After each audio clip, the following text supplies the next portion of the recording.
On July 26th at approximately 6 p.m., we know that Susanna Morales left her home on Santa Ana Drive in Norcross and walked a short distance to the Sterling Glen apartment complex on Indian Trail Road. There, she met with her friend for about 4 hours, and at about 10 o'clock, she began her trek back to her house. We know that between 10 and 10:30 p.m., Susanna had an interaction with an individual and ultimately was not seen or heard from again. This case was immediately assigned to our Criminal Investigations Division, who worked diligently on this case and followed up on a number of leads and tips. However, those leads and tips did not come to fruition. We know that on February the 6th, a citizen who was walking in the area of Drowning Creek Road and Highway 316 happened upon skeletal remains. The Gwinnett County Police Department sealed that crime scene, the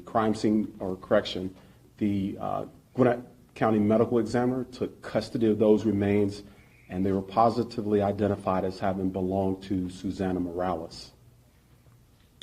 The following morning, February 7th, we brought out a large contingency of police personnel and conducted a methodical and meticulous search known as a grid search.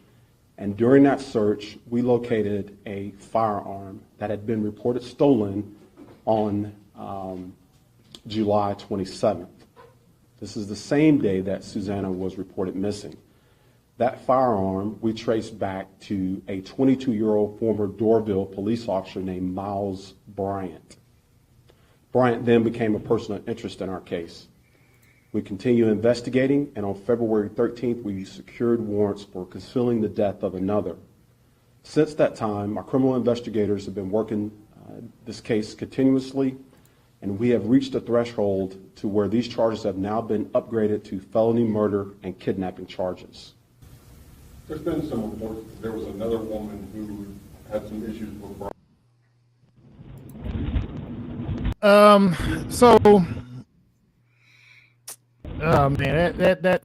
That's pretty bad. Not pretty bad. It's devastating. It has to be devastating for one, the family, and then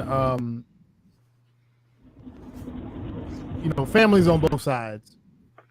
And I could not imagine if that was Morgan or Michelle. And I know, Sam couldn't imagine if it was Kenny, Kelsey, or any of his daughters. He got 12 of them, so I don't know everybody's name.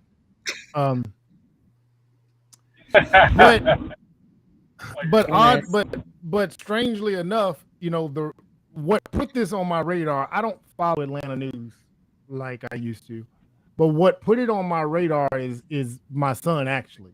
My son is the same age as this guy, and he sent me a text message and asked me, was that my ex-wife's friend's son?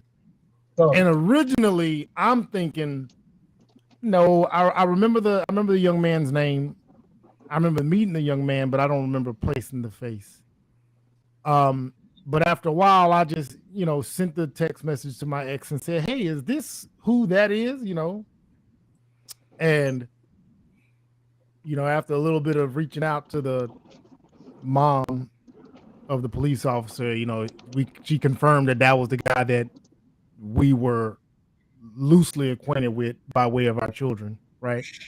And so I don't want to discuss it based on, it ain't popular. This ain't something that's trending, and even if it was, this wouldn't be that. The part that got me was, this is a police officer that's 22-year-old. My son is 22-year-old. That's, they know each other. And then knowing that my daughters were literally a phone call away from interacting with him at any given moment. So much so where he had reached out to my daughter sometimes last year, just offering to hang out. Now, I'm not saying he was probably even trying to do anything sideways or malicious. I'm just saying, when this came out, when I saw it and it was confirmed that this was somebody that we knew, somebody whose parents that I'd been around, it kind of made it a bit real. We watch a lot of true crime documentaries, news. We all this stuff is distant until you realize you are one person removed from a person, and then sometimes you ain't one. You ain't just one. Like you right there, and this could be somebody that you're close to on either side, either the victim or the perpetrator, right? And so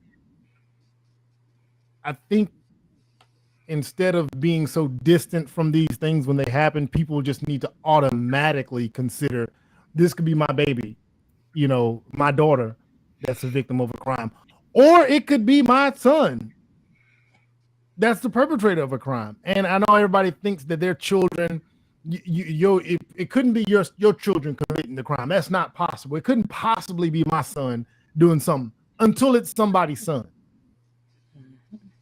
And until that family has to deal with that's their son. And then somebody has to deal with this is my daughter. And these people are closely associated in some way, shape, or form. So, my heart goes out to the families on both sides, the mother and father of the son, but definitely the family of the victim. I mean, the last thing you do is when you find out that your missing child was, her disappearance is now bumped up to murder, kidnapping, and at the hands of a police officer. Whew. That don't make you sleep well at night. Mm-mm. It's unfortunate because, a lot of people do operate on the it's not my problem until it's my problem. Whereas, like, when I'm talking to my daughter, it's like, look, it can happen to anybody. You're a woman. We're always at risk of these types of things. You just because, well, I don't think anybody sees me like that. Just because you don't think it don't mean it can't happen. Absolutely. I didn't think I'd be sexually assaulted until I was. Right. So, it's one of those things you just practice on the side of caution. There's no way my 16-year-old daughter will be outside walking by herself anyway. Yeah. And and that's the other part about it, and I had my ex-wife share it with my daughters, and my daughters immediately were like, wow, we know him. That's somebody we call cousin, blah, blah, blah. Mm-hmm. But, both of my daughters have had moments to where they wanted to be grown and wanted to be allowed to go alone. And I've always had this thing. My oldest daughter would be so annoyed with me when she wanted to go somewhere. And I'm like, yeah, if your sister go with you. Right. And sister don't want to go nowhere. Sister don't want to go. Sister want to chill in the house, watch TV, and look at TikTok or whatever she wanted to do at the time. My oldest daughter would have to trade chores to convince her sister to come somewhere with her, because you're less likely to fall victim of anything when the buddy system is in play. You're just less likely, and that doesn't absolve the perpetrator of taking advantage of somebody who's by themselves. This could again, this girl. She was out. She was literally not far from home. Like she was around the corner from home. Mm-hmm. And of course these things get treated as a runaway when it's first reported, all this stuff. The police have to go through their investigations and go about things the way they have to. But, it's like I said, it's just really unfortunate. And even in the buddy system, you have to be careful because sometimes your buddy is your perpetrator too. Absolutely. They'll set you up. Absolutely. So it's just all about just keeping your head on a swivel. I know, people say, well, you can't walk around not trusting everybody. It's not the case. It's not that you think everybody's going to do something to you. It's just you have to prepare for the worst. Hope for the best, prepare for the worst. Right. And you just have to be aware. Ultimately, at the end of it all, you want to be aware of your surroundings to the point where these things are not. You just want to limit the likelihood of something happening to you. Right. Absolutely. That's all it's good. You just want to limit the likelihood of something happening to you. And again, when you're more aware, when you practice a few safety precautions here and there, as nerve-wracking and as time is consuming as they can be, they damn sure make the difference. They definitely can make the difference. One way or another. I always tell my daughter, if you do have to go somewhere late, you park under the light in the parking lot. Park far away as possible So when you know you walk up to your car and you've parked somewhere where no cars are around you, and suddenly you see a car nearby, be cautious because that's how you get snatched up. Yeah. Yeah, a coworker of mine shared that exact scenario. His sister and a friend were just at a gas station, minding their business, being young people. The gas station closed. Everybody went home. His sister went home with, made it her way back home with her friend, left, and there was a girl left that was there by herself. Well, the van that was just posted up at the gas station, obviously watching the shaking and moving that's going on, then decided at the last moment, all right, I'm just going to snatch who's left up here. And the girl that was left there by herself is the girl who ended up snatched up. And it could be just that quick. The other thing about that particular police officer, there's another part of it that's just, it's just. A Snellville woman says she was stalked by the same police officer who has been arrested in connection with the death of a 16-year-old Gwinnett County teen. Former Doraville police officer Miles Bryant now sits in jail charged with concealing a death and filing a false police report. Fox 5's Angelique Proctor spoke with the new accuser, who says that she's known Bryant for years. Angelique?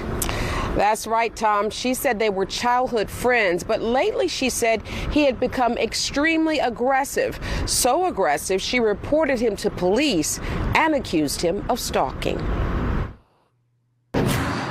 I've known him since 5th grade. We grew up together. Elisha Bates now believes her childhood friend, former Doraville police officer Miles Bryant, stalked her at her Snellville apartment last year.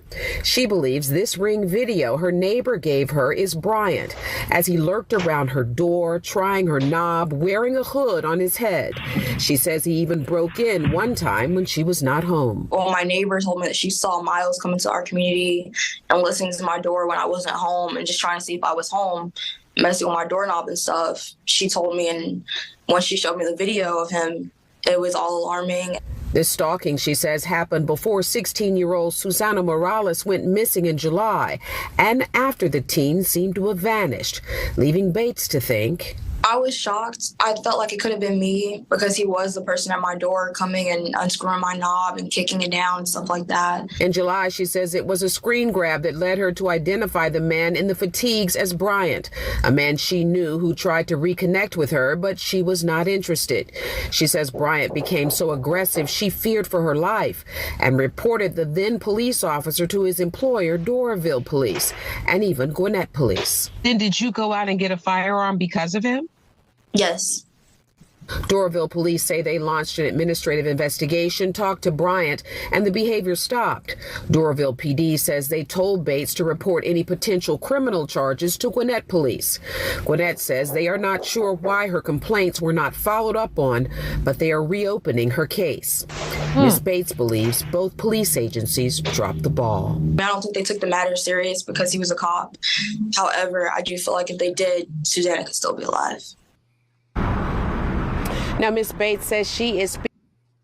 Wow. Now, see, that adds insult to injury. That adds so much insult to injury. Listen, and you know this, being associated with being close with people in the military families, married, military wife.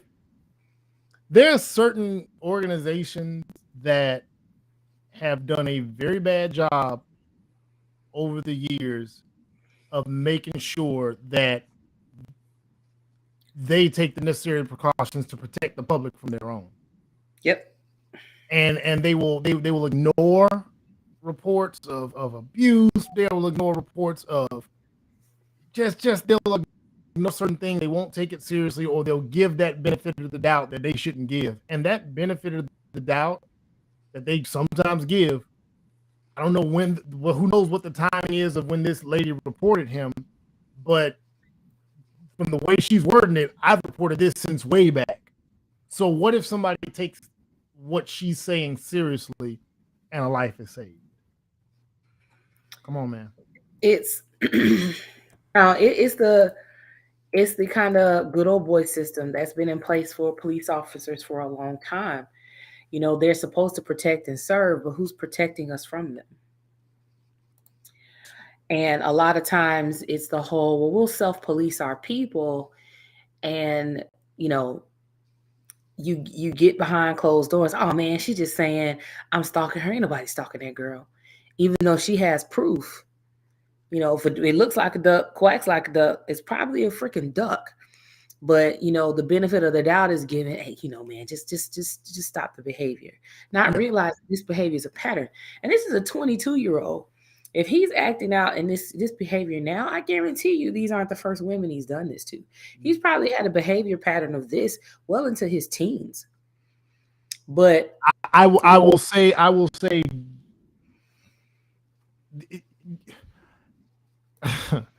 don't want to say like when you're close, you hear things. Mm-hmm. I will say that behavior that just shows up.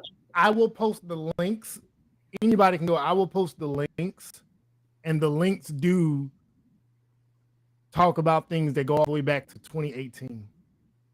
Mm-hmm. 2018. There's things that go back to 2018. There's a story from 2018 that he was accused of entering into somebody's window, and the police and the investigation led to nowhere. The people didn't want to prosecute or whatever the case may be. It's out there. I'm not giving up anything that's not public information. But repeat offenders feel empowered, and him absolutely. being a police officer empowered him even more to do it. To think, you know, this many times a case has come up and he's gotten a slap on the wrist. He was empowered, and he probably still feels empowered, even though he's gotten caught with a whole murder charge this time. If they screw this case up and he doesn't get convicted, he will be even more empowered. Oh man, I listen. So based on one of the more lengthy videos that I watched, he ain't getting away with this. He gonna catch something. He's definitely not gonna be back on the streets in the near future, based on everything they're saying. You can just go do and research for yourself. You know, based on just the most basic thing. Nah, bro. It's definitely gonna come down to he ain't getting it. I just don't. I don't see it. I don't see this. So. Yeah, I don't see this going away. You'd be amazed. No. I'm not. No. I mean, I'm not saying that it don't happen. I'm saying that, man, when police departments or investigating units in general, when they speak about cases a certain way, there's a certain level of confidence they have that you hear them speak about, like, hey, we know what we know. There's no hope in their voice, like when they know what they know. And so the way they're speaking about it, if you watch any other coverage on it, with them bringing about charges and what's leading them to bring about the charges, they feel pretty damn good about it. They definitely feel pretty good about it. I sure hope so, because this is ridiculous to have him be charged that many times. It come up that many times and nobody's recognizing the pattern. Like, this is just crazy. I'll replay it for Frank. I don't know if did you see the last part we played? Last part I played? No, man. I missed quite a bit because I was trying to get my technical difficulty straightened out. The sound had went out. So I'll kind of go back to the first video, and then I'll go back to the second video. On July 26th at approximately 6 p.m., we know that Susanna Morales left her home on Santa Ana Drive in Norcross and walked a short distance to the Sterling Glen apartment complex on Indian Trail Road. There, she met with her friend for about 4 hours, and at about 10 o'clock, she began her trek back to her house.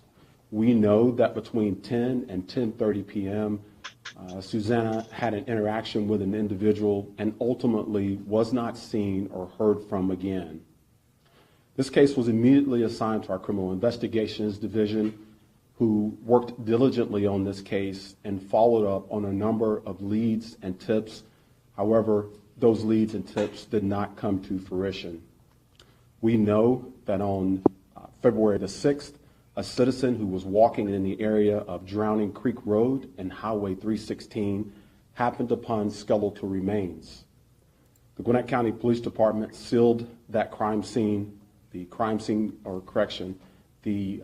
Gwinnett County Medical Examiner took custody of those remains, and they were positively identified as having belonged to Susanna Morales. The following morning, February 7th, we brought out a large contingency of police personnel and conducted a methodical and meticulous search known as a grid search. And during that search, we located a firearm that had been reported stolen on July 27th. This is the same day that Susanna was reported missing. That firearm we traced back to a 22-year-old former Doraville police officer named Miles Bryant. Bryant then became a person of interest in our case. We continued investigating, and on February 13th, we secured warrants for concealing the death of another. Since that time, our criminal investigators have been working this case continuously, and we have reached a threshold to where these charges have now been upgraded to felony murder and kidnapping charges. There's been some reports. So that's the first part, Sam, and then so that's where they are now. Last week they were just at the false report and concealing of a person's dead remains. So they've got to this point where it's now kidnapping and murder. That's not where they were last week. So they were obviously still doing their investigation, and they're still doing an investigation.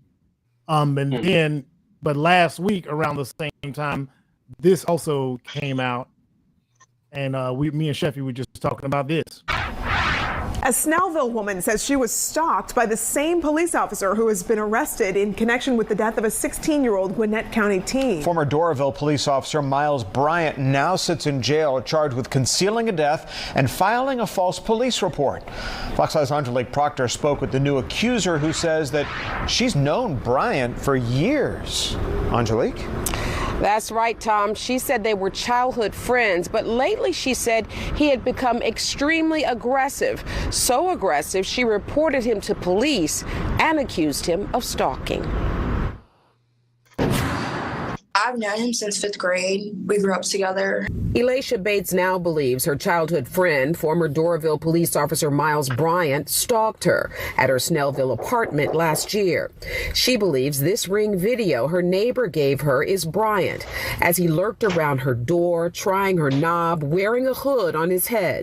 She says he even broke in one time when she was not home. Well, my neighbor told me that she saw Miles come into our community and listening to my door when I wasn't home and just trying to see if I was home, messing with my doorknob and stuff. She told me, and when she showed me the video of him, it was all alarming.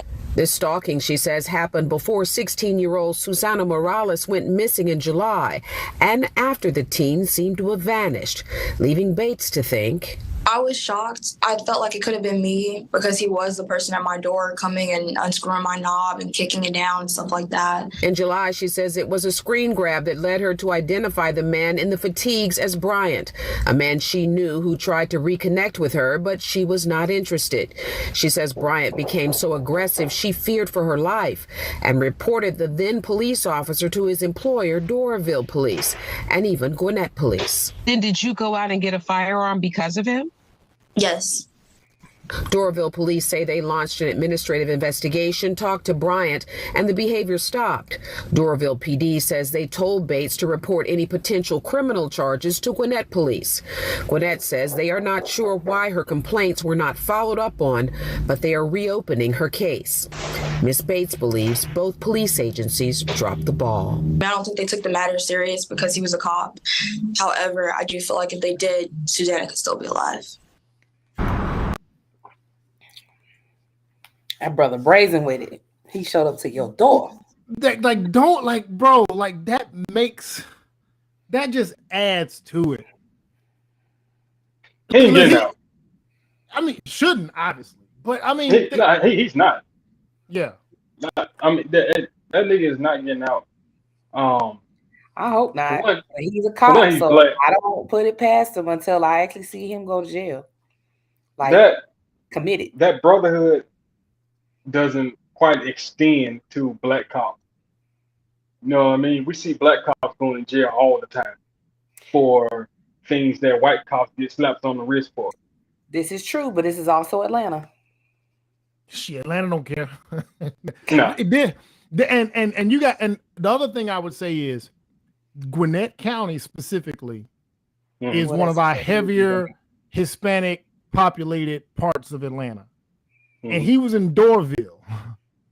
That's not, I'm telling you, I want to post the links and during the live, I'll post some of the links.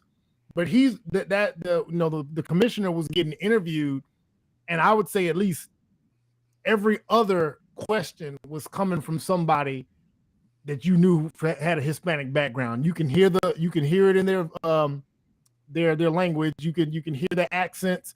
It's not one of them things. And he was asked, he was saying, hey, somebody mentioned that the Hispanic community feels like it's not taken seriously when something happens to somebody Hispanic, and he pushed back against that. The police commissioner pushed back against that, basically saying that they take all things seriously, and they were taking this case seriously, obviously, which is how they found her. But you slided the other way. They weren't taking this sister's complaint seriously when she said, "Hey, this dude is coming over here," and then they just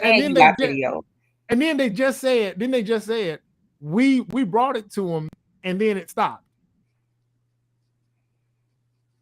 Yeah, man. You just admitted he was guilty. So we brought it to him. You did nothing about it. What could have possibly been his reasoning?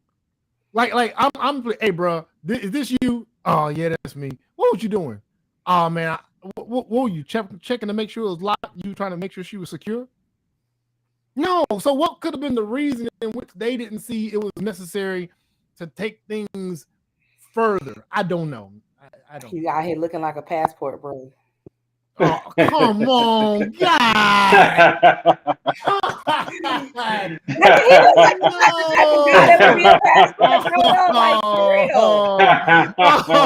Oh, shit. You already know. He looked like a smaller version of that dude that just got stuck in the DR.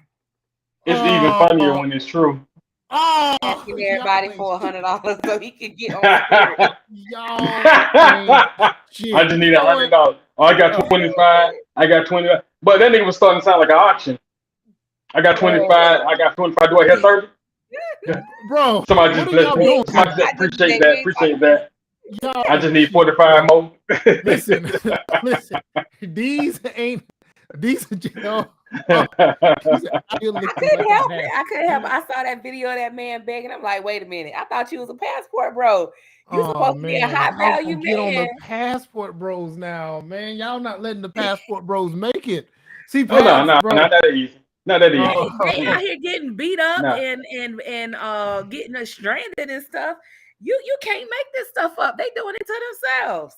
Somehow I gotta add that to, so I don't want people to mistake where we are in the conversation. We were just talking about a tragedy and corruption of some sort, and them dropping the ball, and y'all said he out here looking like a passport bro. Like, come on, man. I need passport bros, bro. I need some real. Save that for another week. Oh, thank you, man. Damn, don't do that. We'll save it for another week. But it fit the profile, man. He does fit the profile, absolutely. But going back to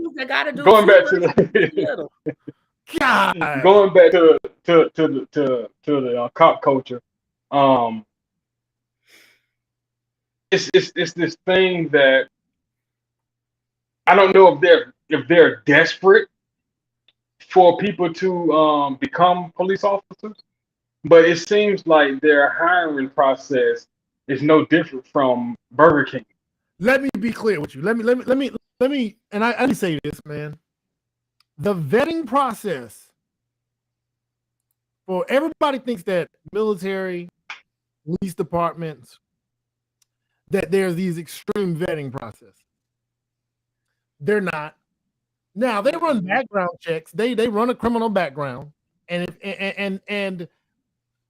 if somebody in your hiring process is somebody during your basic training process, the academy is somebody in those early accession processes to these organizations can see something, and then that same person that sees something has to say something, and then the same person that saw something that said something has to have enough gravitas within that organization for somebody to say, if they saw it and they said it, it must be something. I'm telling you now, come on, man. All you got to go is look at the headlines of people that have been police officers, teachers, police officers, public officials. Just look it up. I mean, look at Chris Hansen had a whole show, and people from the military, police, teachers, public officials, clergymen were showing up, coming into driving from hours of way to show up. So I just gotta. I'm not push back in your point. I'm just saying you're right. The hiring process. The tests are minimal. I mean, you have to even look at the whole process of a police officer as it is. They don't require criminal justice degrees. They don't require them to be sociologists or any of the sort. They don't have social work experience. There's not a psych profile. There's not a psych profile done when people join. There's not that. I think now when you start physically pass, is it? Yes. Basically. Now when you start to get to special levels in these organizations, when you're in the military, when you start to go for special forces, when you start to reach for certain clearances, there's the vetting process gets more thorough. But on the base level, no. And that's just being honest. Nope, it is not. They pay like $35,000 a year when they just jumping off, right? Like no, they're not. They don't pay nobody, so they're not gonna get the best quality people. Right. I would just say they're better by they get a better result by default sometimes because of the amount of people that have to see you. And you, like I said, you hope that the right person sees something and says something. They're like, nah, we can't let this person in. But he's a Doraville cop. That's a small city. It's a small municipality compared to, yeah. I mean, they're under Gwinnett County, but and the Gwinnett County is pretty big. I thought Doraville was DeKalb County though. Nah, it's under Gwinnett. No, it's Gwinnett. It used to be. I used to think it was. I think it used to. Well, I don't know. It's been a long time. I think it used to be DeKalb. It used to be DeKalb. I'm pretty sure. Got its cityship, because Dunwoody used to be unincorporated DeKalb County, and Doraville used to patrol Dunwoody. Well, them some good old days, boy. Them some good old days, boy. Yep. I used to patrol Dunwoody too. I used to patrol Dunwoody. Not for the same reasons. Times, man. Not for the same reasons, boy. We used to patrol. We were patrolling all of Atlanta. We were patrolling the whole city. You know what I'm saying? All 285 wrap around 2 times. That's what we went. So we keep rolling. So in other news, and this is not news, this is part of our show tonight. Some people inboxed me a little while ago and they said, hey man, I got some dating horror stories I'd like to share. People said they want to share their anonymous dating stories. So I'm going to drop one. I'm going to drop one. And these come straight from the inbox. And I'm not making it up. There's definitely, if I can just kind of show, obviously I'm not going to show the inbox or the person's inbox, who it came from, not like that, because obviously we got to remain anonymous. But I do have a little bit of hold on, let me go back. There we go, right there. So that's just a little bit. So I'm gonna be reading from that particular excerpt, and of course I gotta show y'all that I can actually read. I feel like I'm down in 4th grade and the teacher's telling me to stand up before the class. But anyway, so this is a dating horror story. This is a dating horror story. And this is an anonymous person. It's a brother. I know him, and I'll leave it. I'll leave it at that. I'll leave it at that. But definitely anonymous. Anyway, he said, so I wanted to take the time to discuss some of my dating adventures to spread awareness of the difference between how women are portrayed in the media versus real life. I've always considered myself a romantic at heart. I love buying flowers, opening doors, really catering to a woman. As I've matured, I found myself being a bit of a ladies' man, yet I have always wanted to be a husband. One of my encounters with a woman I began dating, let's call her Isha. Isha and I went to grade school together. I remember having the biggest crush on her. I mean, she was fine. Isha had the smoothest chocolate skin, full lips, hypnotizing eyes, long, silky hair, athletic body, the full package. However, we didn't know each other well. She was an upperclassman, and like all freshmen, I was undateable. Like most people, we lost touch after high school, but reconnected on Facebook. I noticed her profile that she was single, a surgical tech, no kids, everything I was looking for in a potential lady. So I friended her, then messaged her, and she responded. We exchanged numbers and talked on the phone for about 2 days before we set a date to meet. I really enjoyed Isha's energy, humor, etc. During the date, she informed me that she still lived at home with her parents. I was a bit confused by that because we were in our 30s. However, I summed it up as she was just saving money for home or helping her parents. However, we hit it off and began dating for a few months. During that time, Isha expressed to me that she needed help figuring out how to get out of debt. She made a high 5-figure salary, but couldn't seem to figure out why she never had any money. Me being a business major and project manager, I'm used to formulating budgets. Well, one day she showed me her finances, and when I saw her spending, I was floored. The woman spent $200 a week on nails, $250 on hair, thousands on clothes and shoes, not to mention partying. Nearly every weekend, she would get a hotel room. She said it was just to get away from the house. On top of all that, she had a huge student loan for having attended college twice. But the nail in the coffin was she co-signed for business credit cards for an ex. He ran it up to $60K and never paid. It all came together for me.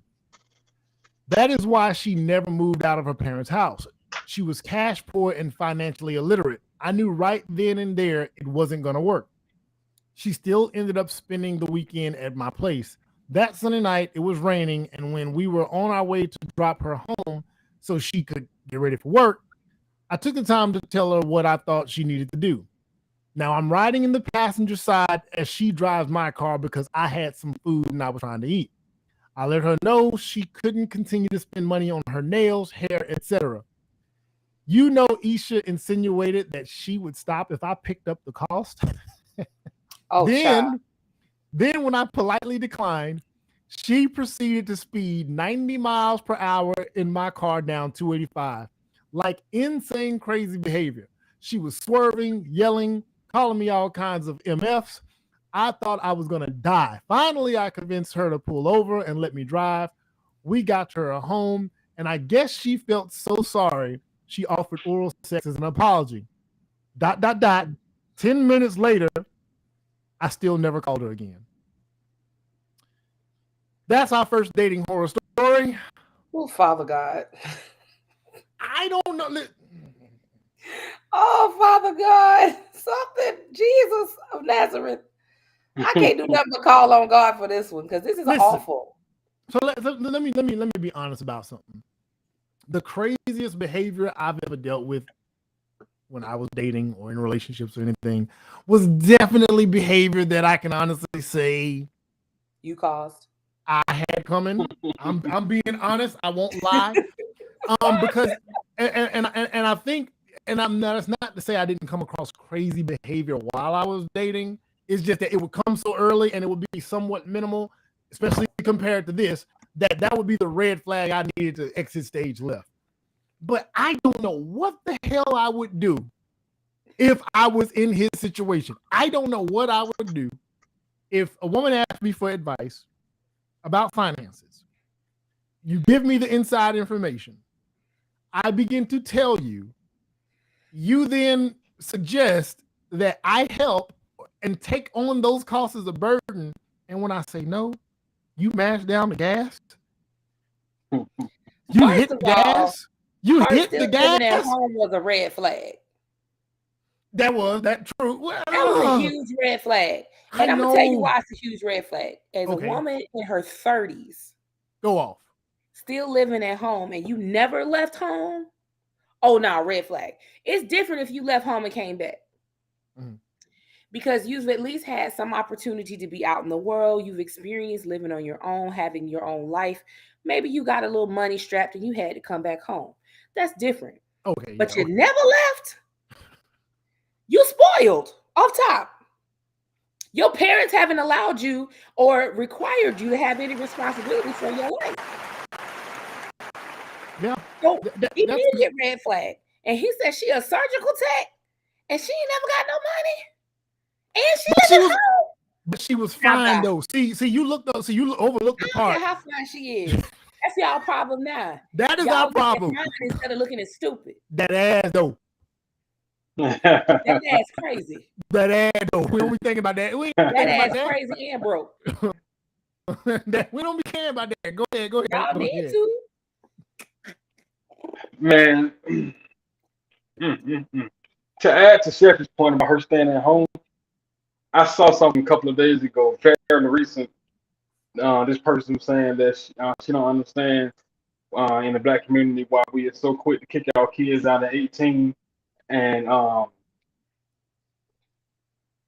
she's the parent, the mother, whatever. So no matter what age they are, they can always come home and they'll always do this for them, do that for them, blah yada yada yada yada. And I was sitting there, reading to the very end. And it said, copy and share if you agree or whatever. And I was like, shit. It's a certain point. Coming home that was one thing, but never leaving? Like, no, man. It's like the point of being a parent is preparing your children to be responsible adults. And you can't do that if they're still living off you. You're still supporting them. You know what I'm saying? So with her parents, it's still they're enabling her. She got bad spending habits because of her parents. She's still living at home because of her parents. She's still spoiled because of her parents. No, she had the audacity to think that this dude that's not her husband should cover those ridiculous expenses. 200. You know what I'm saying? It's like, who are you looking good for? Because you single. it's like, who? Like, who are you trying to catch?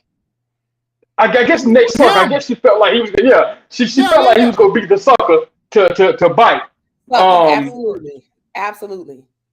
I mean, people kill me with the whole like putting your kids out thing. It's one thing if you prepare your children. Both of my kids left home at 17, but they both left home with over 800 credit scores. They both have jobs. They both are in school. Both of my children, they live together. They roommates. They don't call and ask for no money. They call and ask for advice.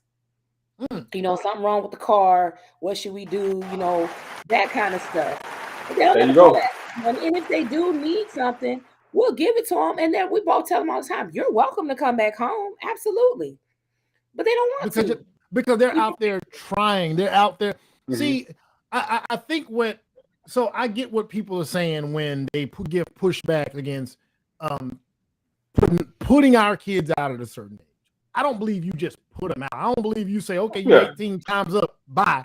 No, if you spent your time raising them, getting them prepared to be adults. You're not necessarily just getting them prepared to get out. You're getting them prepared to be functioning adults in the world. Mm-hmm. And so if you're doing that, they should kind of be ready. Now, if they're not ready, it's fine as long as they're still getting ready and as long as they're still being responsible. I'm sorry.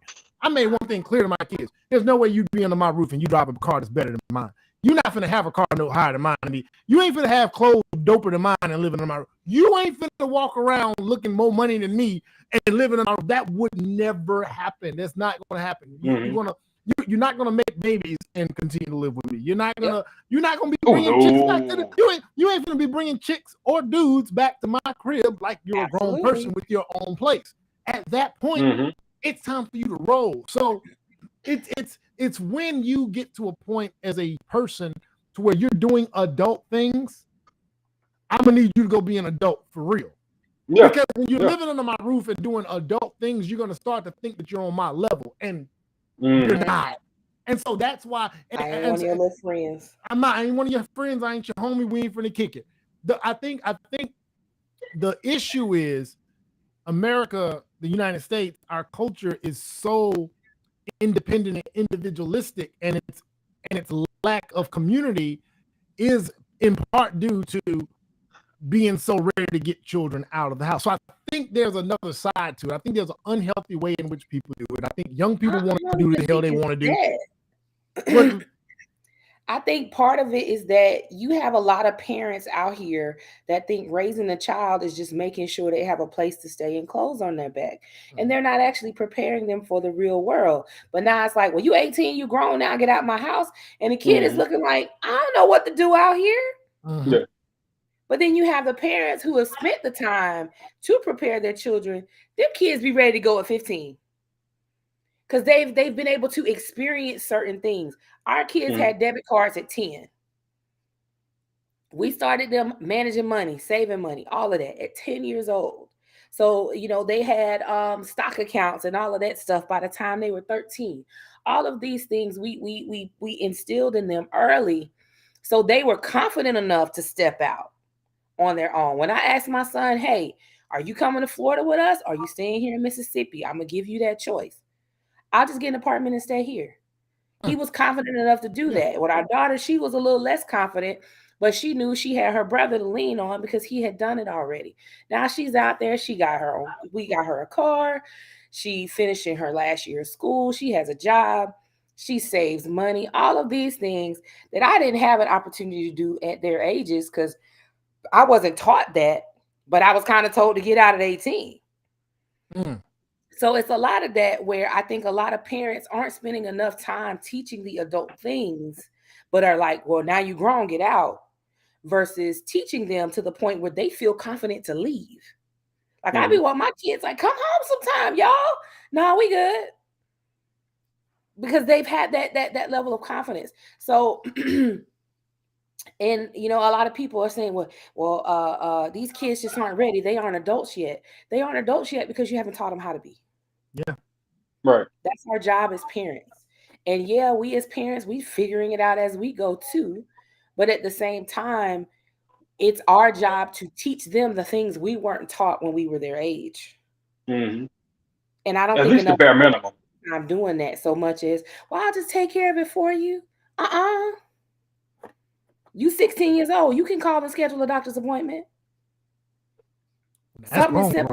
Damn, that's grown right there. That's grown. I mean, it's just calling and scheduling a doctor's appointment. It's not rocket science. No, I think it's good. I don't believe in not. You know what I'm saying? I don't believe in not. I believe definitely it's a good idea that we do these things and we make sure that I don't disagree. I can just say I don't disagree. I think because you're not gonna hurt them. Go ahead. When our kids were like 9, 10, somewhere around there, and we went out to eat, the waitress or the waiter come around, taking the order, and it got to the point to where I was like, you know what, y'all can order your own food. Pick out what you want, and then you speak to the person, look them in the eyes, tell them exactly what you want. Make sure that you elevate your voice to where they can hear you, because there's a lot of chattering going on around us.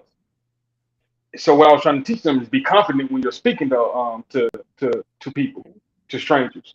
And I wanted them to get comfortable speaking to strangers, because you got to learn how to communicate in the world. And I wanted to start as simple as ordering your own meal. Yeah. And when we go to now, they're teenagers, and they say, can we stop by? Can we stop by Wendy's? Can we stop by McDonald's? Oh, okay. You going through the drive-thru? Nope. Y'all going inside? You ain't going with me? Nope. Order your own food. Go order it. Or if I do go through the drive-thru, I'm the chauffeur. that's it. I'm just. I'm the chauffeur. That's all I'm doing. I'm driving. Yeah. I'm Ubering. So like I roll the window down. If I do go through the drive-through, I don't feel like parking and all this stuff. Roll the window down. I lean back. Tell them what you want. Mm-hmm. I don't want it. You want the food. Yeah. Speak up. Tell them what you want, and they pay for it. So little things like that can be used to at least get them comfortable, because these things are the bare minimum of what they're gonna have to do as adults. Right. And that's where I try to explain to them, like, I'm not gonna be around all the time.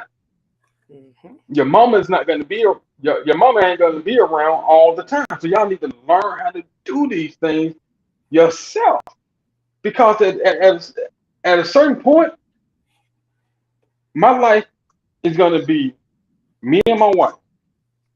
We and I told my kids this, that when me and my wife started dating, I had my kids, she had her kids from previous marriage. So we came into it as a ready-made family. We've never had an opportunity to be a couple Without children. So when y'all little nigglets get of age, get out.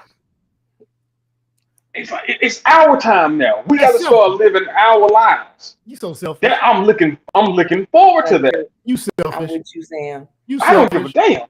Yes, I am. Selfish. I sure is. We got somebody. We got somebody Who else. that? You better speak up. We got somebody else joining us. We got somebody else joining us. That's Lauren. I've shared some of her posts.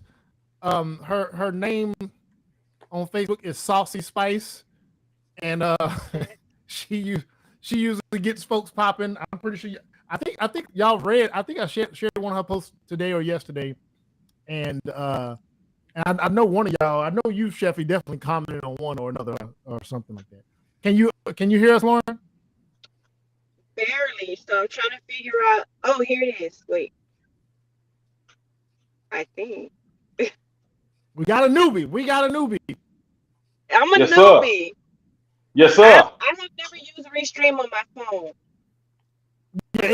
Yeah, it's a little different. Yeah, because you got to go through the browser, and yeah, it's a little. Once you get it, but it does take a little bit. I think the volume is kind of low. That's how mine was. Close out and then come back in.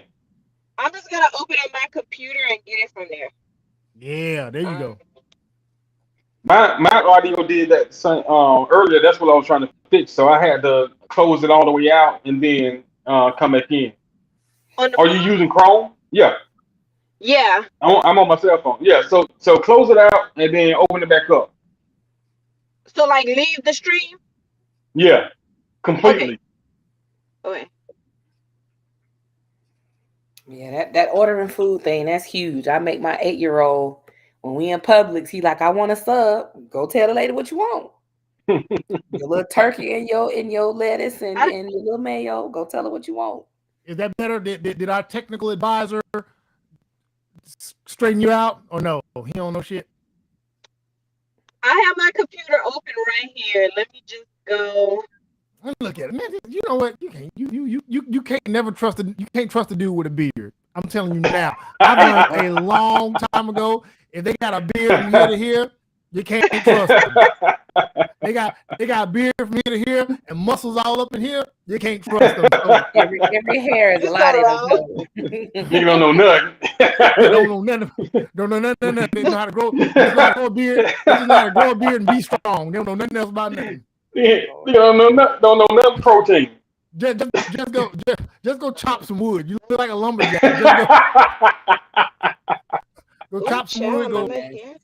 Go build a fire. Do something. But you know, we kind of got off subject because we supposed to be talking about. I'm joining on my computer. All right, I got you. We supposed to be talking about living in a date. Okay, this is so much better. Good. Look at you. There you go. There you go. We in there. We in there. All right. And what we were just talking about was, we were talking about when should children leave home. We segued into that, because I shared a dating horror story. Like grown children? Yeah. Yeah. Yeah. Okay. Yeah. That's a good topic. That's a good topic. And we segued into that because I shared a dating horror story, and in the horror story, one of the red flags was she was 30 plus and still living at home with her parents. You know what I'm saying? And so, like, never left home. What's wrong with that, though? See, there we go. Never left.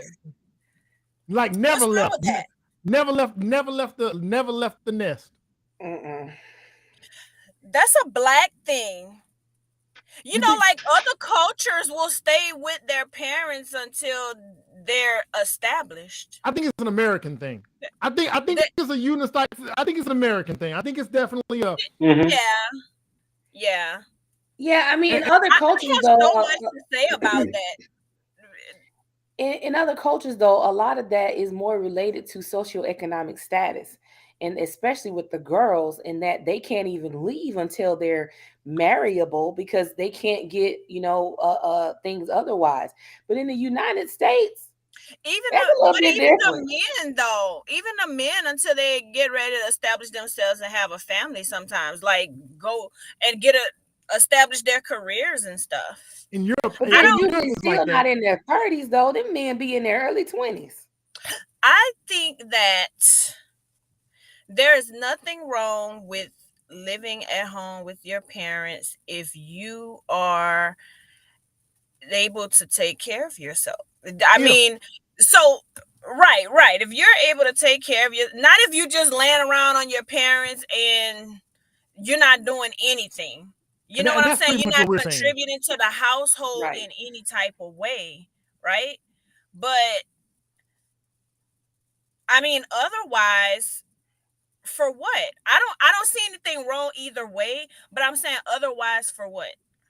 I think I was saying it was a little bit different. I think I was saying, look, like, so in this woman's case, she was spending hundreds on upkeep, like she was spending $200 a week on nails, $200 and something on hair. She had $1,000 dressing budget. She was going out every weekend getting hotels because she wanted to get away from home.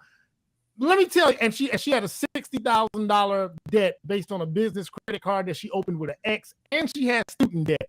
I'm telling you now, if I had I'm sorry, you got to go live in a shelter. I'm going to drive you to a shelter because you could have got so far ahead, but you are now in a situation. You live with me, and you're in a worse situation. You're in a situation that people get in when they get out here on their own and they don't know what they're doing. You've squandered the opportunity that you would have got by staying at home and getting ahead. So I understand what you're saying. Staying at home to get ahead, absolutely, I'm with that. But staying at home to play grown, no, you're not playing. And then ask a man to take over them bills so you can make more money. Oh, and so she asked the man. She asked the man to the man assessed her situation and said, basically, you're horrible with your finances. You need to cut some things out. She told him that he should take on the debt or take on her upkeep.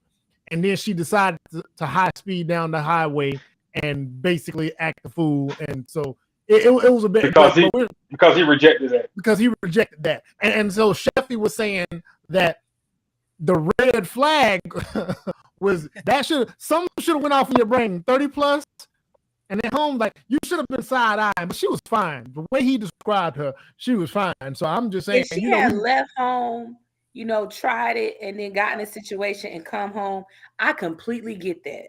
Mm-hmm.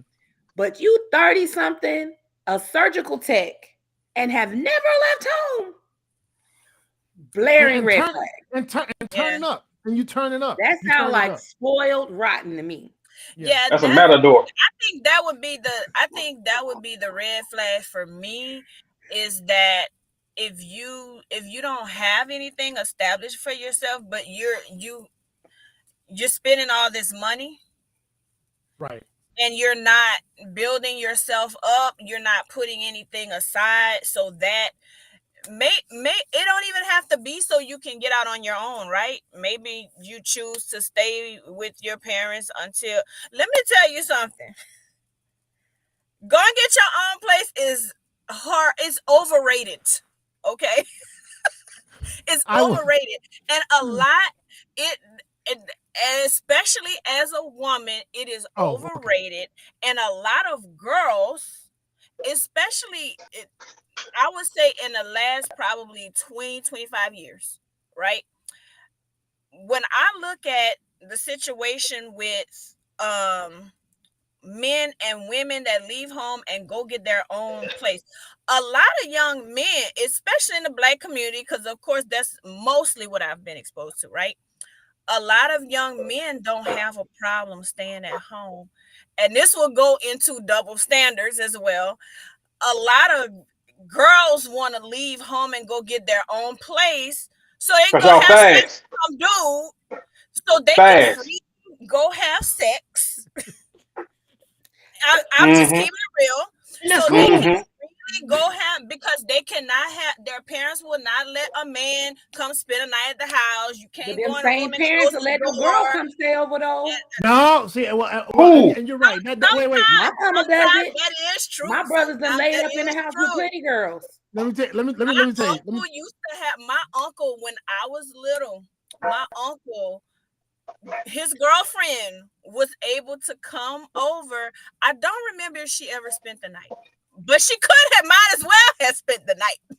You know what I'm saying? Like for how late she was there and all of that. But when I lived with my grandmother, like my son's father, he couldn't come in the room. Like we sit on the sofa and watch TV and stuff like that. You know what I'm saying? Let me tell you. So that's what I want to bring it at. So Robert Hill, my father. Let me tell you, I had already made a baby.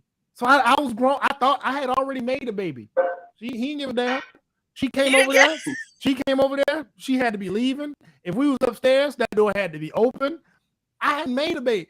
And by the time I remember, I asked him. So me and my ex-wife, we were about to get married. So I already had a baby with somebody else. Met my ex-wife. I'm like, Dad, we gonna be together. We gonna do this. He like, but you ain't right now. Not in my house, you ain't. I invited her over. He said, she can stay tonight. You can sleep downstairs, and she can sleep upstairs, or you can sleep upstairs and she can sleep downstairs. Only person in this house lay up with a woman is me. And so I was just like, well, yeah, you know what I'm saying?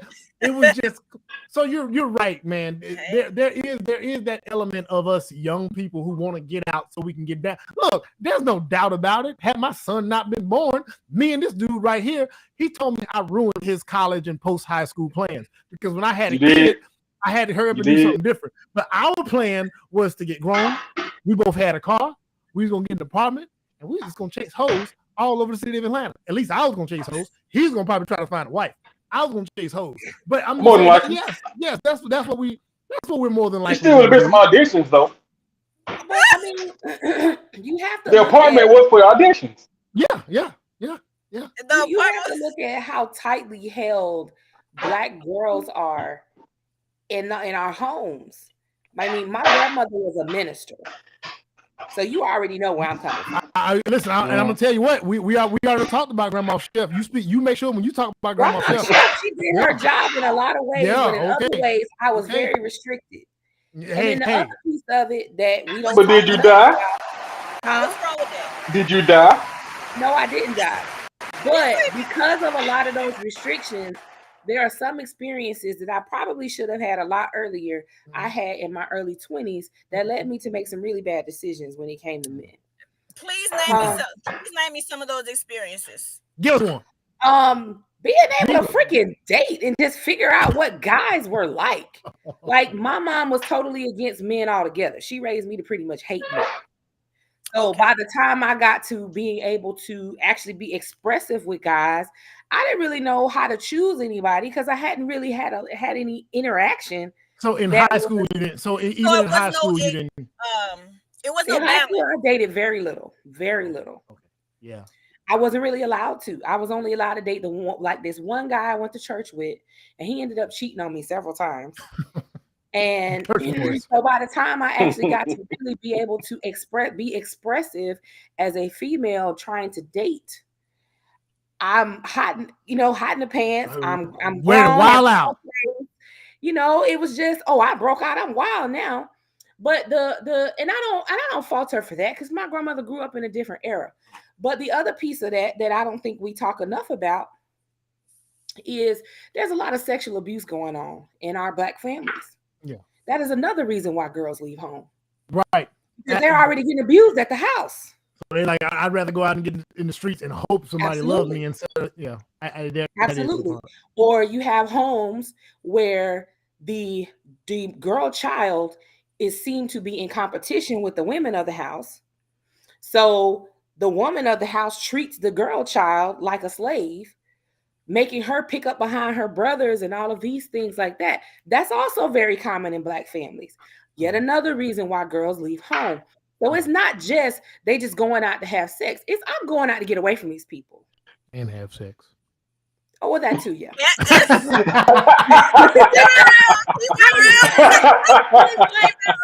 You still get an opportunity to make your own decisions and your own choices, because you're not allowed to actually do that in your own house. And it's not that you're doing it with the premise of being an adult so much as you're just trying to be an individual.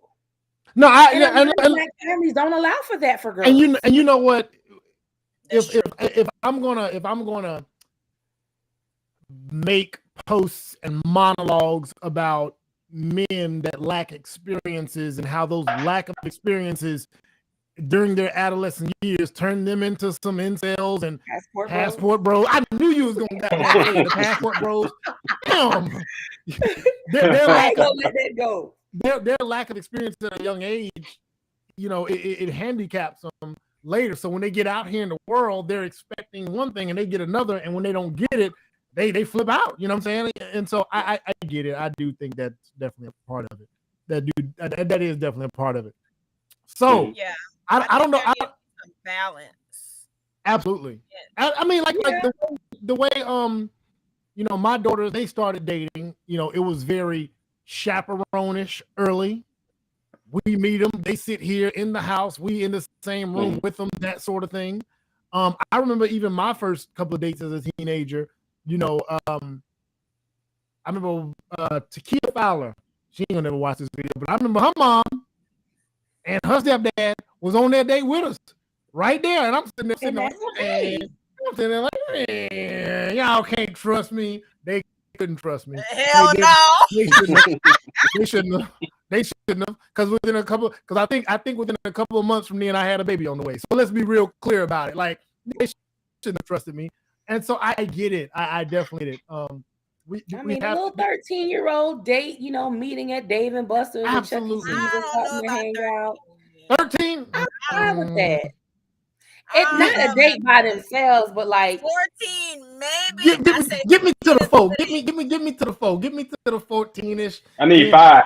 God damn. Let's go ahead and get. I need a whole hand. Not a little like y'all meeting up at Chuck I need E. Cheese a whole hand out for an hour or two. Because I ain't talking about no full date. So, Sheffy, you're right about that, and my parents were that way, right? With the no dating type of thing. Because it's always like it's either one extreme or the other. It's like parents they children just can do anything. They don't know where they're at, what they're doing, or they're like really, really restricted, right? Mm-hmm. And I think it's important I know it's very, very, very important for parents to allow their children to start dating in their teens and guide that dating process. Otherwise, it does not matter what age they get out of the house. They have no idea what to do, how to choose, how they should be interacting with the opposite sex. And I had a conversation with my mom, not necessarily just about dating, but just like life stuff in general, right? I had a conversation with my mom about that last year, about how it's one thing for you to constantly tell your children things, but this is where training comes in, right?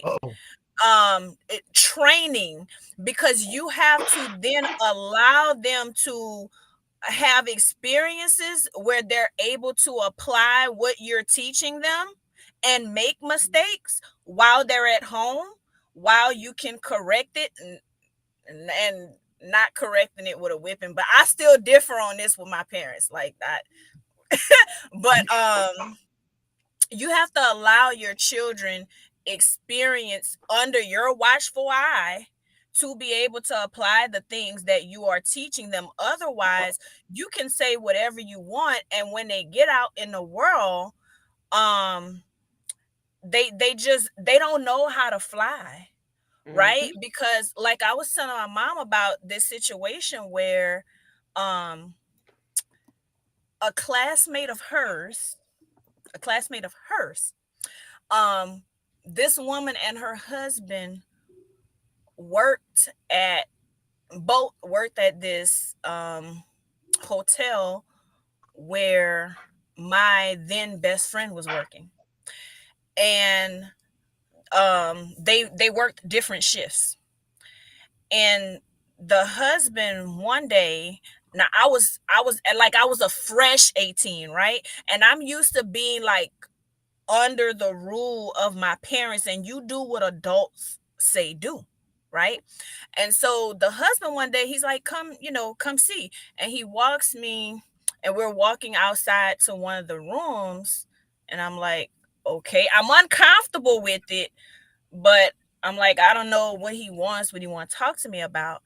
And he like grabs my hand, and I'm like, I'm still uncomfortable, but I'm walking with him because I don't really know how to use my voice, you know what I'm saying, to stand up for myself. And we go in a room, and he's like, you can sit down. I'm like, no, I'm good. Like, what's going on? And he basically proposed me to be his side chick. And I'm like, no, I can't do that. Where was his wife? I guess she was home because they didn't work the same shift. Oh, okay. They didn't work. And at that point, like, I knew that I had to speak up, but I was so uncomfortable, and I was so like, I didn't really know what to do, and how I was not used to standing up to adults. Now, mind you, I never had any experiences in my whole childhood. I was never sexually abused. My parents kept me, all of us, very close. We're a bunch of girls, like 6 girls and 1 boy. And so they kept us very close. There was not a lot of places that we were allowed to go, that type of thing. And growing up, it's like, if an adult tells you to do something, you do it. If an adult says that you were out of order, out of line, or you were being bad or did something wrong, their word was bond. Like, if an adult said that you were out of order, you were out of order. You got in trouble with your parents. They didn't want to hear what you had to say. The adult said that you did something that you weren't supposed to do. So you couldn't say nothing. So I didn't know how to speak up. And I was telling my mom about that. This is like, I'm in my 30s now. And this happened when I was 18. And she was like, well, you should have said. I said, but this is the thing, mama. She said, because, I always, but you can tell your children what you want. But we were not able to speak up. Any type of speaking up for yourself was considered to be sassy. You know what I'm saying? So you got in trouble. And I was telling her, like, you have to allow whatever you're teaching your children, it starts in the home. It's not for just when you go out into the world, because you're then putting your children in a situation where they don't know how to apply those lessons. Right. They don't, what I'm saying? They have no experience with that.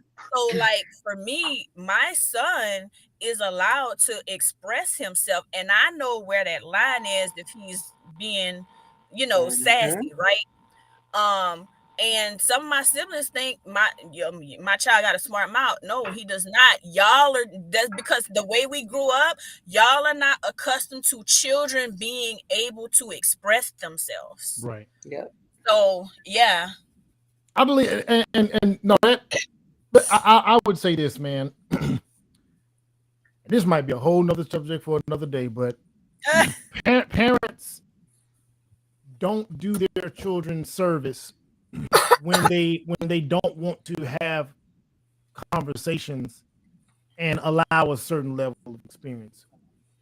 Just to touch on it, and then I kind of want to go to the next subject. Just to touch on something, I remember I've asked every woman that I knew at a certain point.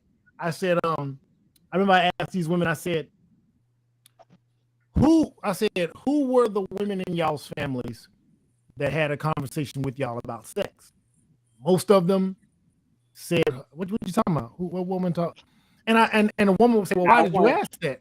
And a woman asked me, "Why did I ask that?" I said, "Because I'm just now hearing from women about this 30 plus when women hit them 30s, and that sexual peak hits a woman, and every woman that I've talked to that have that experience talk about how it's one of those things that catches them off guard. They didn't see it coming, even to the point where women are questioning their body and questioning their mind, like, why am I all of a sudden?"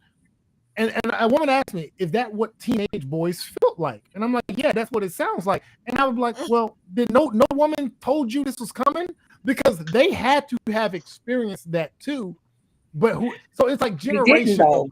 No, they did experience that feeling. No, they physically felt that. I'm gonna tell you why. Let me tell you why they didn't. They may have experienced it physically, but they didn't allow themselves to experience it actually. No, that's what I'm saying. So I'm saying the physical experience. Somebody at some point has to have a conversation preparing the next generations for what's coming. Because when it hits them, like she's saying, when you get out in the public space and now men are approaching you, but you haven't been taught how to deal with men that are going to approach you, because nobody ever lets you deal with men in general.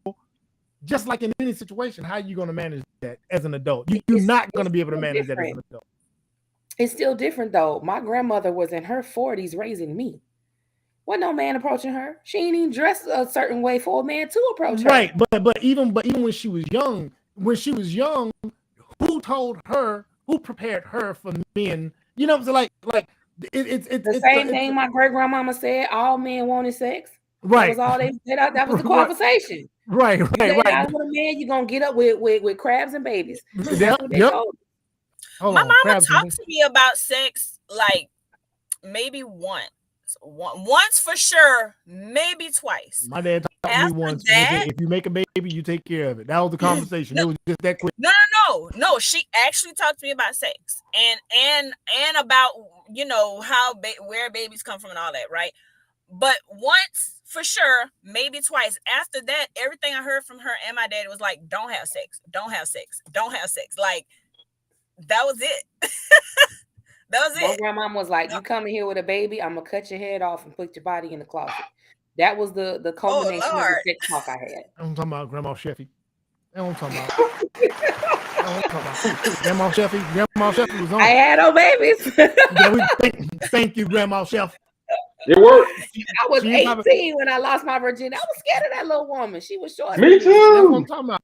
I do want to say this though, as this will be my last word on it, is that I want to say that although regardless of everything that I just said, that protection and that naivete has protected me on many occasions. So it was more beneficial than it was not, because at the end of the day, even whatever I didn't know,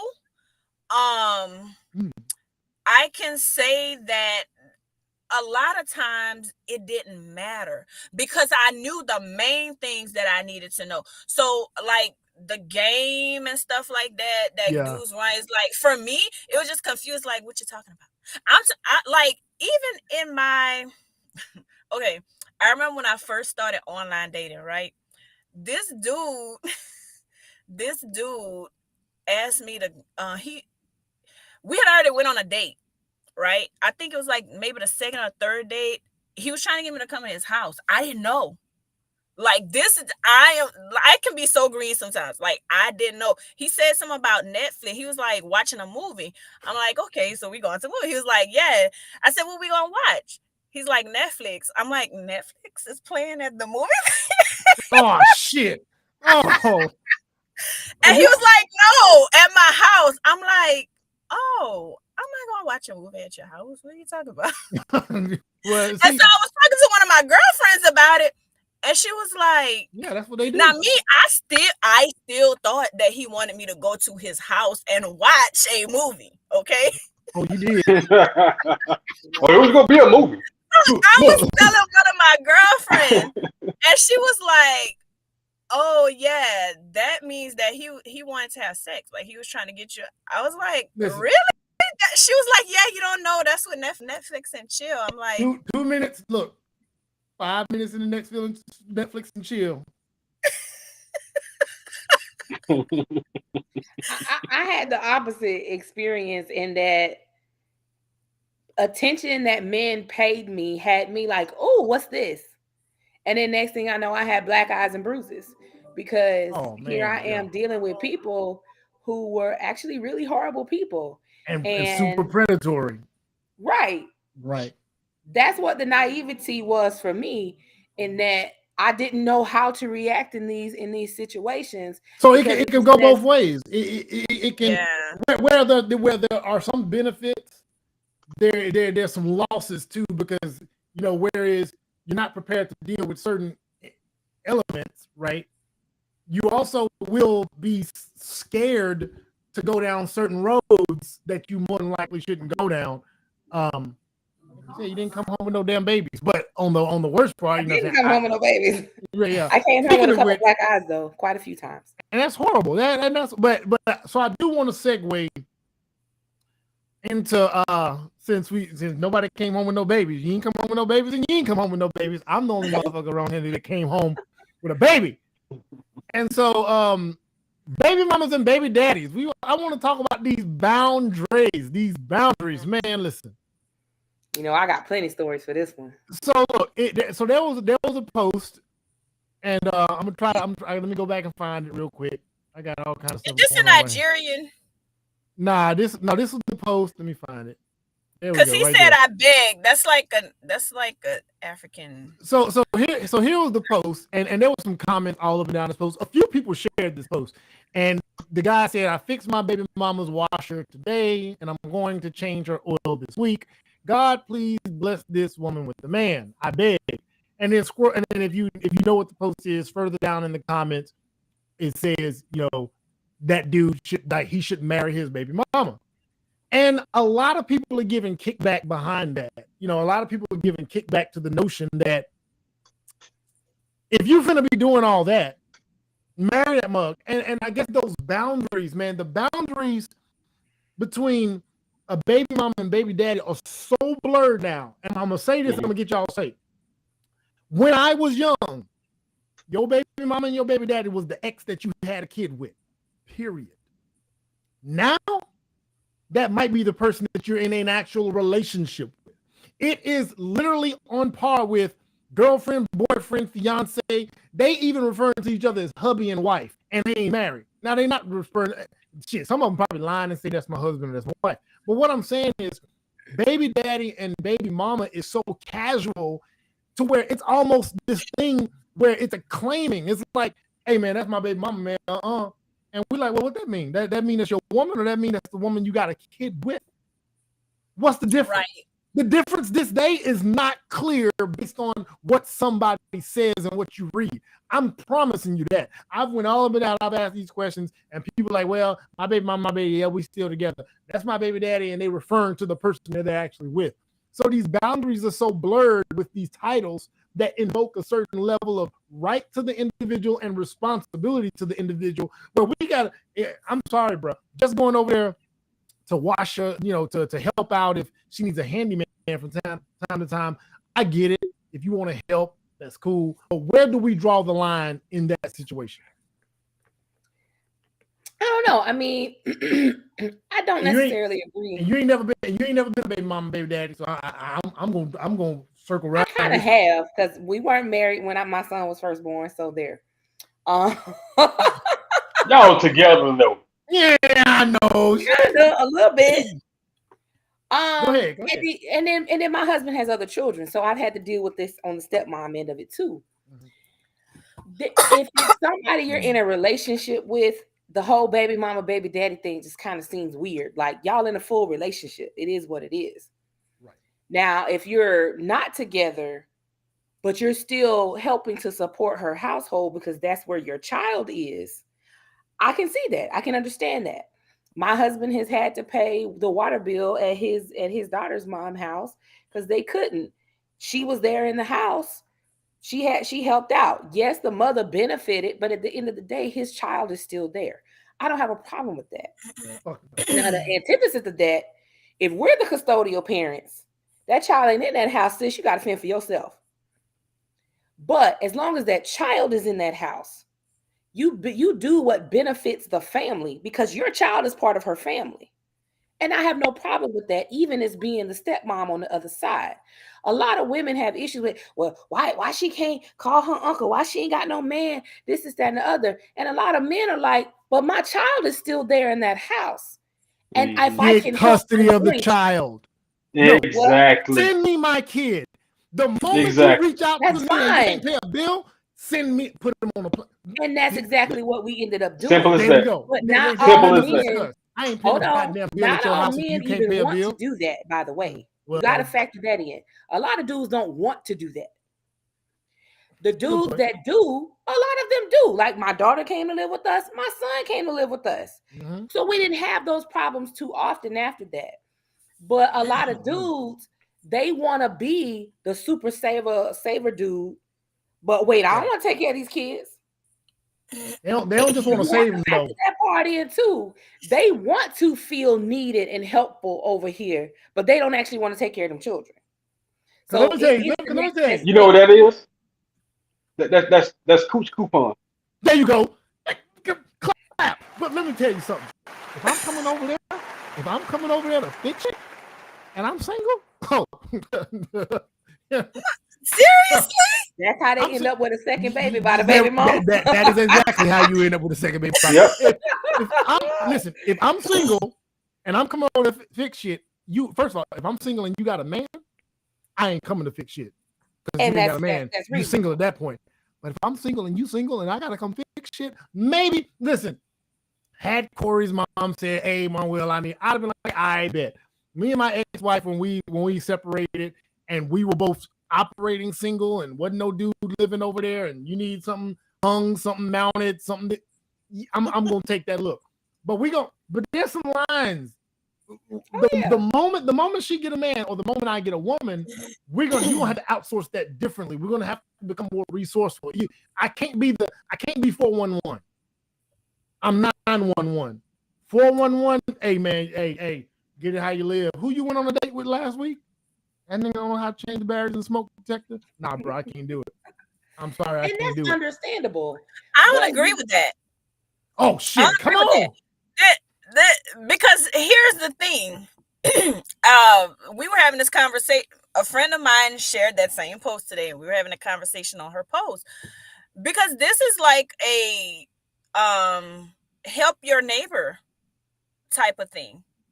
So really? Why wouldn't you, as the father of the child who lives in that house, want to go and fit? I mean, and in this situation, right, I'm looking at the post, and it's like, first of all, I think the dude was just trying to get brownie points with women on social media, because he's like, I fixed my baby mama washer and put oil in her car. Lord, give her a man. What? So, and then people were in the comments like, why not just take the child? Because her washer broke and she needed oil in the car? Seriously? People be doing the most. But that's why we're asking about the boundaries. Where does it end? Where does it end? You have to establish those boundaries. I mean, I think that change turn to a brake change real quick. And what's I don't wrong know. with that? If he What's can fix wrong? something, There is Oh, nothing you wrong got with it. that. Oh, hell. Listen, have y'all changed brakes? Have either one of y'all Yes, changed brakes? I have changed brakes. The first I time you have change brakes, it's gonna bust your ass. The first brake I change will have bust your changed ass. brakes. So I'm And telling you now, drums. I'm not. Cool. Let me say, listen. I'm not gonna come change your brake unless you do some walk. She might have cooked that man a fried chicken dinner. You don't know what she done did for him. Yeah. Okay, the thing is, Could offer right. some work, but it's okay. So women will have guy friends, right? Or cousins or brothers or whatever. So it's like Call them. if you you made a baby with this woman and you can't go fix something at the house, Occasionally, Man, is because it gets too messy after a while. Yeah. Huh? It gets too messy after a while because Wait, why does it have to be messy if we're adults? This is where discipline and integrity comes in. Now, who has that? if y'all two single people and that's what y'all want to do, hey, y'all can do that. But If you're I single, think yeah. and y'all can do that if y'all single. I don't think that now. I hear what you saying, Manuel, about I'm gonna want this and that and the other, right? But here's the thing: there are men who will not do if they know they not getting none. And this is from they got a child in the house. That's wrong. That's wrong. Look, I'm gonna say you this one got thing. old married men out here that can still go fix brakes at the side piece house, and y'all talking about y'all can't come do it, and you done made a whole baby. Hold on, wait. It's Fix women brakes who at the let side you piece. borrow their whole husband if they your friend, like because it's upstanding men who just they'll be like, babe, this she need this or whatever, right? Can you go help? If my wife is okay with it, but again, I'm asking, where's the line? Where do you draw the now line? with the baby mama, baby daddy, right? Where do you draw the line, though? Where's See, the line drawn? the problem is based on your relationship status. If you are single and you can do what you not want. seeing anybody Yeah, seriously, yeah, she ain't yeah. seeing nobody Then you can do seriously, what you she want. needs some help, just help her out. If you're That's dating fine. somebody, then you might want to run that by the person you're dating, like, hey, I need to go do this. Is that okay? Now, you got some cases where somebody's like, it's not okay to do this. And then you might want to evaluate if that's somebody you want to deal with, because some of that can be based around insecurity. Like, why you always over there? Da, da, da. I don't give a damn about none of that. Now, as long some as that gotta woman be ain't trying to fixed run nothing in every my other house, day. I don't care. If some gotta be fixed every other day or every week, there's something she needs you to come over there for. That's some sneaky shit that she trying to pull you. I'm just saying, she trying to have him over there. You know what I'm saying? Right. But every now and then she needs you to come over and fix something. Every couple months or something. I don't know. It's like I want to hear what Frank got to say, because he's far removed. Because Go ahead. Because I've been trying to get a word in. Yeah. Go ahead. You gotta jump. You gotta get in where you fit in, sir. Yeah, I'm about to stop being a gentleman. Go ahead. This is the thing. Let's talk about prevention. First, my first point: stop doing stuff backwards. I know it's easier said than done, but that's the conversation we really need to be having. Stop doing stuff backwards, because people pop out babies and create life like they picking fruit at Walmart. And then they think that they have a certain they think they have a certain entitlement because they think they're supposed to have certain privileges with the person they created a child with just because they share a child with each other. Like, I got your child, so you should be able to do this. Or are you supposed to do this? You got a woman at the house, well, I got your child. So she'll elevate herself above the woman that he currently has because she has a child with him. Or he'll use the excuse, I got a child with her, so I got to do this. No, you don't. Exhaust all your options first. He shouldn't be option number one. Now, what if he a mechanic though? You gonna call? I don't give a damn. I don't give a damn. Call Jiffy Lube. I don't give a damn if I'm Bob the Builder. You better go down a list of men before you come to me and Call somebody. Go ahead, finish up. I don't want to ruin it. Go ahead. He going off because he preaching right now. He preaching, boy. Because the thing about it is that's why the lines get blurred.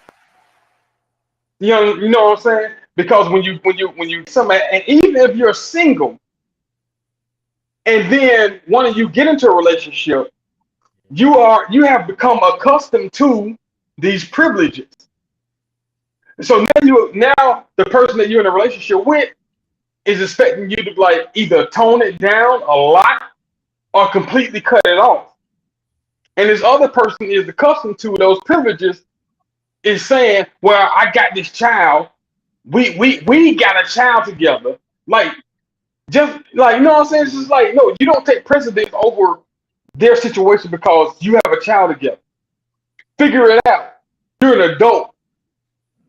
Figure it out. You're a motherfucking adult. And that's what I'm saying, the boundaries. Because practically, what you ladies are saying in a practical world where there's no ill intentions, there's no maliciousness, I'm not arguing with you. But I have heard out of my ears from the mouths of women, oh, that's my baby daddy. He gonna come through when I need him to. It's all about intention, because even though my husband and I are going through what we're going through, I will never feel entitled to his time. Right. Even though he tells me all the time, call me if you need something, I'm here for you regardless. I will never feel entitled to his time, to the point where a lot of times I won't call him because I'm like, I know you out with your girlfriend. Hold on, let me pause you on something. Let me pause you just a little bit. You said a key word there, husband. We operate like people at this point. Yeah, I know y'all establishing boundaries. I know y'all establishing boundaries, but let's not elevate baby mamas and baby dads. They're scrolling right there. Baby mama and baby dad's boundaries. Ex-husband and ex-wives there's a status check. Baby mamas and baby daddies need to be way on the bottom of this list. Situationships come before that. Entitlement. That ain't got nothing to do with I see what you're saying. That's what I'm talking about. It's entitlement. Nobody should ever feel entitled to somebody's time, whether you done had 1 baby, 10 babies, 20 babies, been married 50 years, none of that. You're not entitled to somebody's time. Right. Period. So if this man out of the kindness of his heart is going to help her, that's one thing. And she should also know that if he got a woman, it's probably going to stop, and she needs to be okay with that. Yeah. I agree with the whole entitlement piece. That's got to go. Because no, you're not entitled to him. He's doing this because he's a kind man and just wanting to make sure you're okay. But there is going to become a point, especially when the children get older, that he's going to back off a little bit. And you can't be but I got a child with you. So I got a child with my new baby too. Who I'm supposed to put first? So hold on. So should the woman, should the baby mama, if they're not in a relationship, whatever, should she at least offer some jaw? Oh my God. That's how you get back into relationships, though. I have this. I want to go back to what Frank at least offer a plate of food. Can I get a plate of food? That's reasonable. A bill? I can cook. I look, yeah. No, because look, if you have people come work on your house, right, or the yard man, or somebody in the family that come cut your grass, my grandmother, she offer you water, she offer you food. It does not matter who you are. You know what I'm saying? If you doing some work for her, she offer you water, she offering you food. That's reasonable. Yeah. But I want to go back to what Frank said about the entitlement. Wait. Y'all Christian, the Bible said a man can't live off of bread alone. I'm just being 100 clear. You can go get that from the mother hoes he's sleeping with. I'm going to need, Frank, I need you to speak on that. A man cannot live off bread alone. Come on. What? That means the word of God is sufficient. Go ahead, Lauren. Come on, Frank. Live off bread alone. Now, I want to go back to the entitlement and what you said about doing things backwards. Mm-hmm. I agree with what you said, but I wanted to take it a step further in the other direction, because when you do things backwards, i.e., having children before you're married, right? Mm-hmm. Yes, you shouldn't be. The entitlement has to go, but there's responsibility. There because you already did things backwards. You created a family. You created a family with that woman. You did not go get legally married, but you created a family. Therefore, you created a responsibility. And I believe that you should cover that woman and that child until she finds him. Now, I'm not saying enable to where she's so comfortable that she don't want to go find her a husband. But what I am saying is that you have put yourself in that situation. You in her boat, but as the man, you created a family and you gave yourself that responsibility until she finds something else. So fixing something at the house, even, and I believe in that. Now I'll tell you, with my ex, right? He came to me one day and he's like, my ex-wife asked to use the car. And he was like, you know what? I gave her the car without even thinking.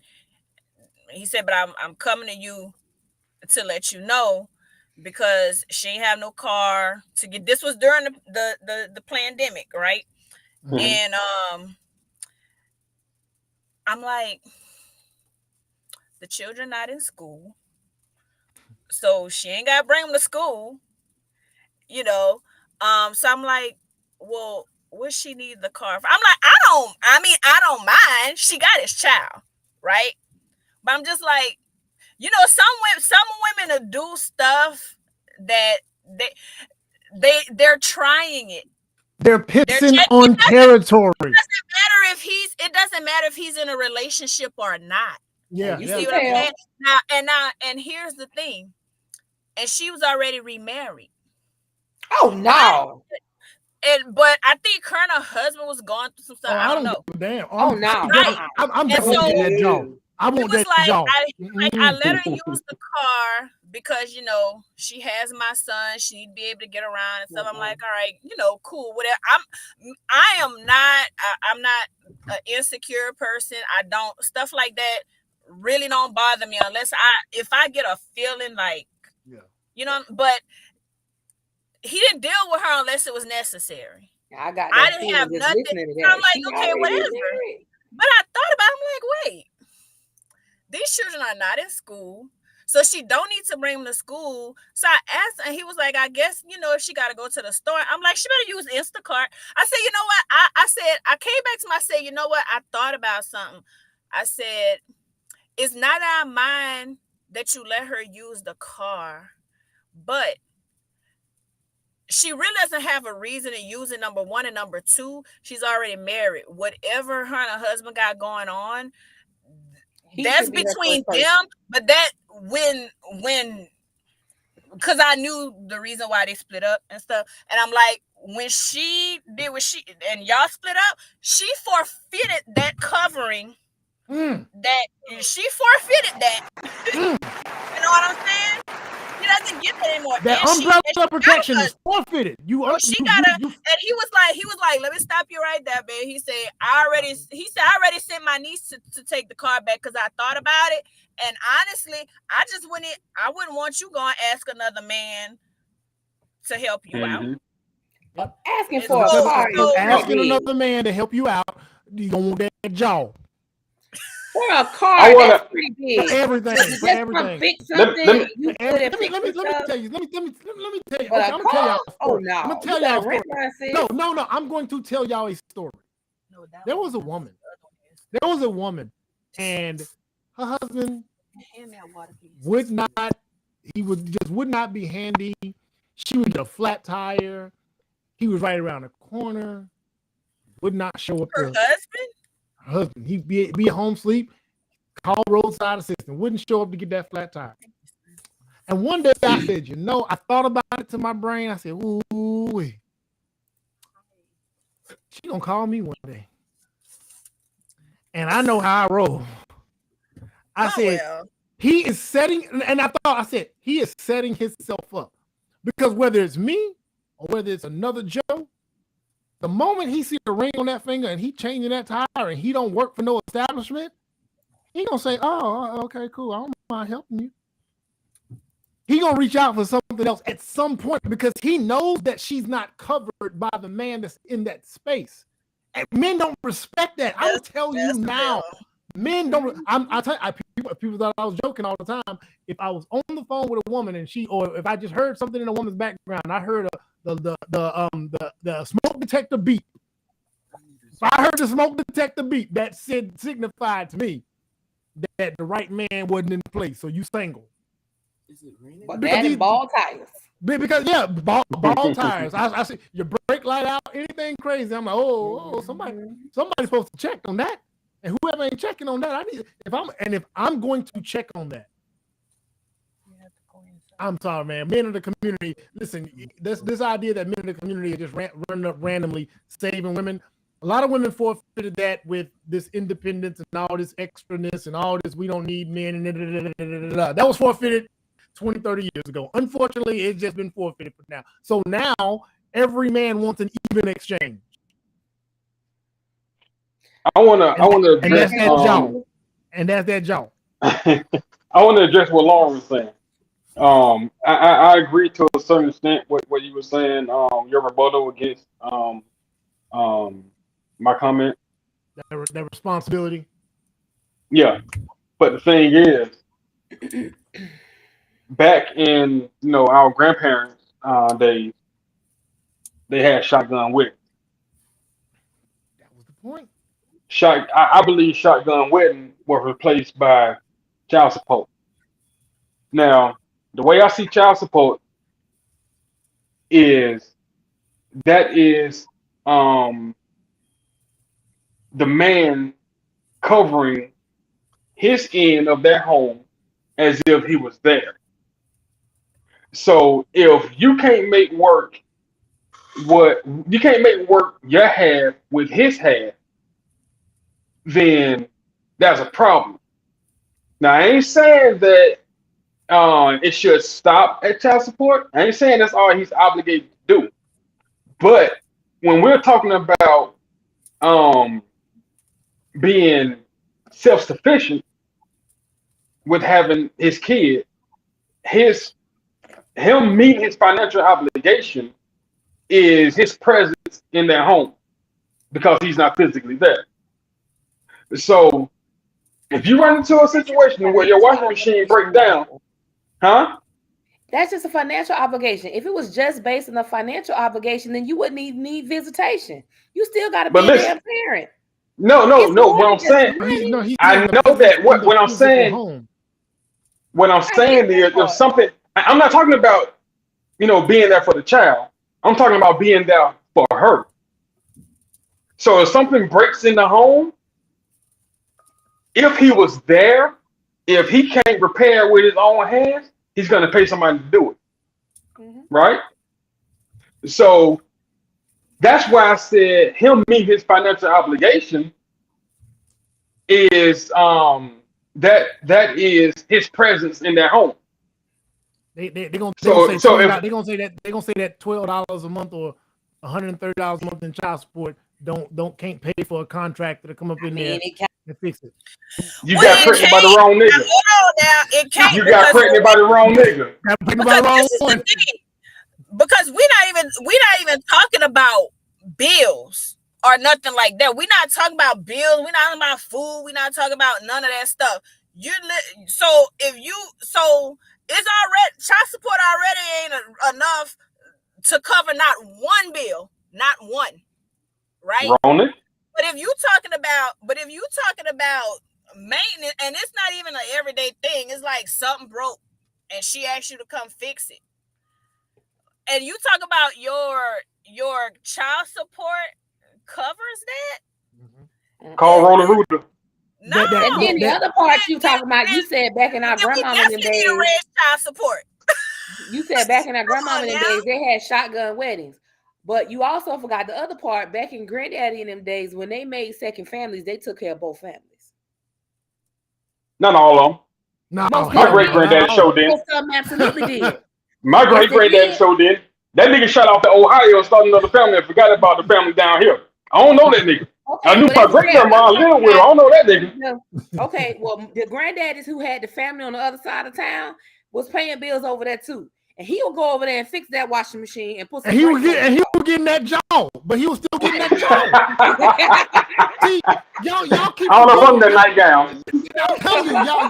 Y'all keep acting like that is right, an element. Hell yeah, I know it is. Hey, bro, listen, there's an even exchange. Now, I do see what Sam's saying. Like, child support should help with all the expenses in the home. I mean, listen, majority of women getting child support ain't living in a house to where a washer is gonna break and they need somebody to come fix a washer. I mean, maintenance, you're in an apartment, you got a goddamn maintenance, man. But I get there are outliers. There are situations here and there where a man, if you know he knows how to fix something, he can come take a look at something real quick. All single moms living in apartments or something?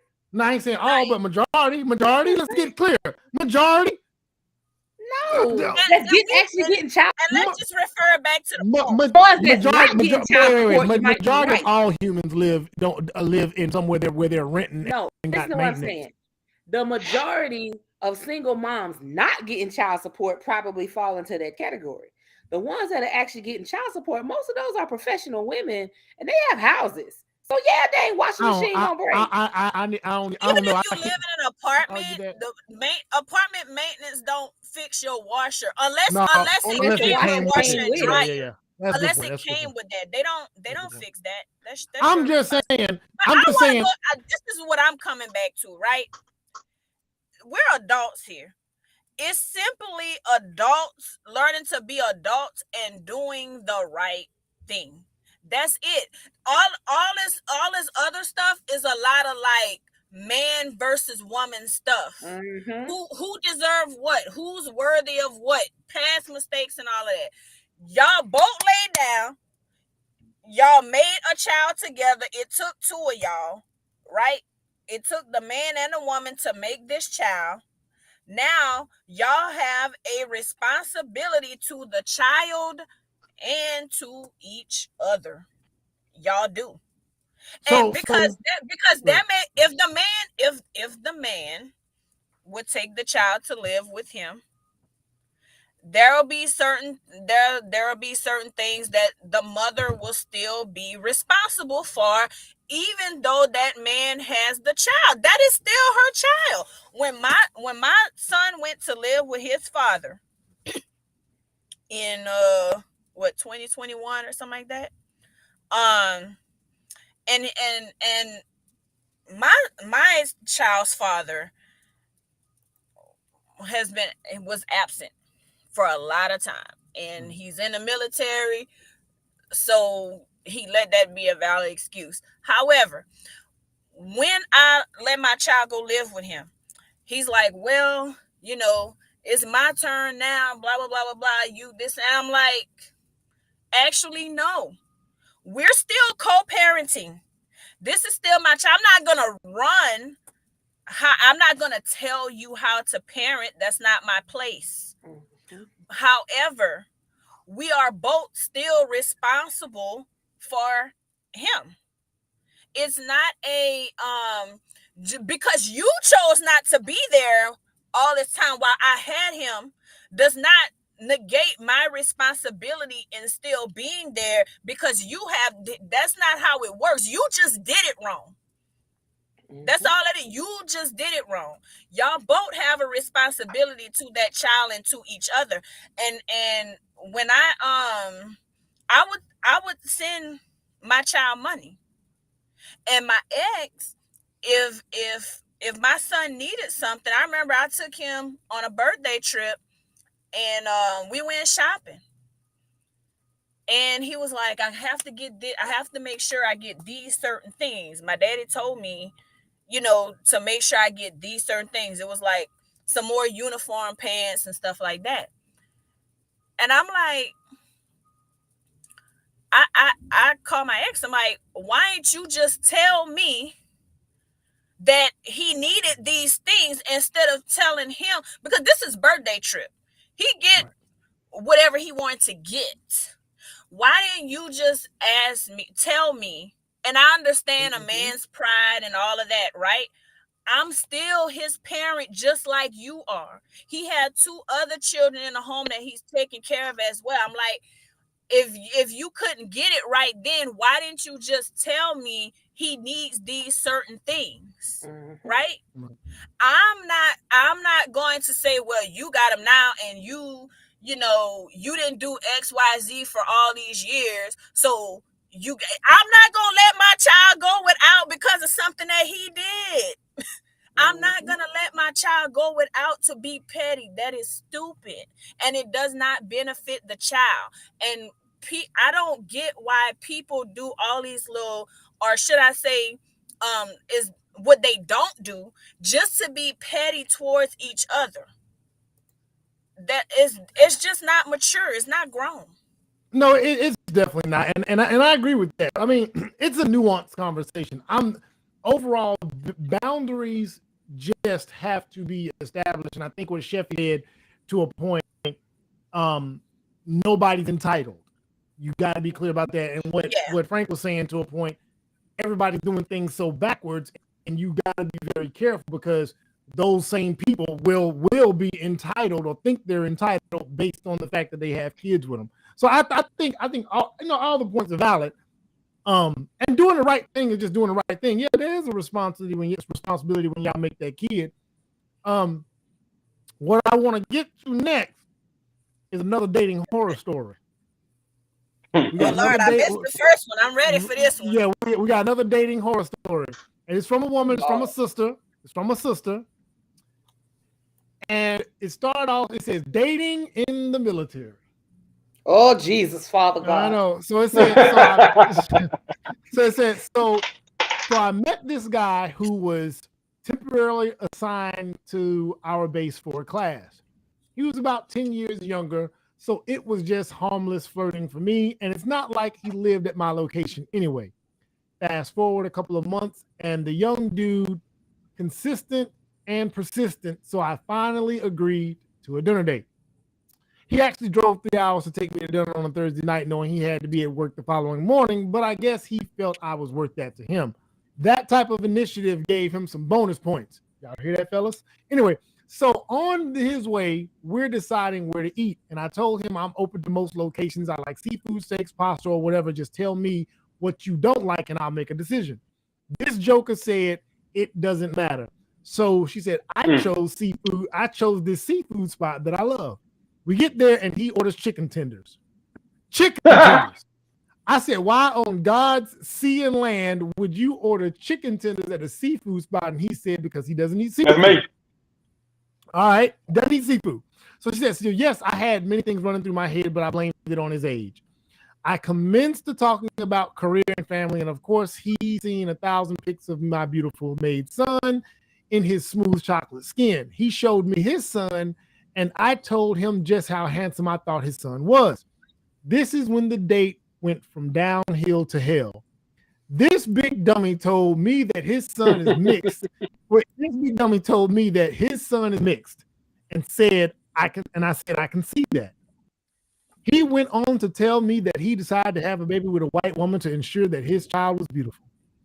He couldn't take a chance on that with a black woman. These are the words he said to me, the black woman with the black child sitting across the table from him. The same black woman who is sitting across the table from a black man of a black woman who clearly thinks he is ugly and not enough. So at this time, I felt completely necessary to tell him everything I thought of him and his sorry ass man that he was. And the fact that he has failed his son before he reached the age of 10. And that's the reason why another black man had to step in and right the wrong that he's done to the young king in the making. So obviously the woman broke up with him and moved on. The white woman wouldn't. So obviously the white woman broke up with him and moved on to somebody else. Of course, that is the PG-13 version of this story. He was all kind of stupid B words that night. Then the big dummy walked out of the seafood spot and said, "Now that's a good steak I smell." And I said, "Fool, that's the home of the Whopper. Now take me home now." Father God. This is for real. I promise you, this is for real. I'm not making this A up. real, gotta a be real the person outrageous wrote ones that this, be for or is A this real like one of those I can things share that people make up? No. Listen, listen. The people that send me this are people that I know. People that are on my Facebook friends list. They tap in and send me this because they thought it would be a good idea. So this ain't made up. I can let me see. I can share my screen and show you what I'm looking at reading it from. This ain't made up. Ain't nobody this damn creative. I mean, if they are, that ain't this person. So bro thought that flame broil was a steak? He thought the flame broil was a steak. Father God. He thought the flame broil was a steak. Oh man. I'm gonna say this. So I'm gonna say this, and I'm gonna give it to y'all. One thing that I have come across in my dating, especially when it came to dating outside of sisters, women of other groups, cultures, races, when they find out that you as a black man have this anti-black woman thing going on, a lot of them choose to move on. A lot of cultures and groups feel some way about those that are not loyal to their own by As default. they should. And what I mean is they're okay with you dating outside. They're okay with that. They're okay with dating outside. But when you express something about your own as a reason why, or you just have this anti your own thing, that don't fly over well. A lot of people think that it in the whole no. I've had women tell me straight up, "Oh, the moment a black man starts talking like that, I'm out." But I'll let y'all go ahead and take it from here. I look at it. Go ahead. I look at it like, matter of fact, our 16-year-old about to start working. She got her little orientation Saturday. So I was Big telling her. orientation. Don't be trying a little orientation. That's a big Yeah. her first job, man. But no, I was giving her some tips because she said that she don't think she's going to be that long. She just want to get work experience so that she can move on to something that she really want to do, to a job that she really want to do. I said, okay, cool. So I just give her some interview pointers, whatever, for her to use later on when she decides to shift change. So I was telling her that when you're in the interview, they're gonna ask you why are you no longer at the job, your most previous job? Why did you leave? And I told her to never badmouth that job because employers, and Chef, you can correct me if I'm wrong because I know that you employ people. Mm-hmm. It looks bad because what is to say? I mean, for one, it is bad advertisement of another employer.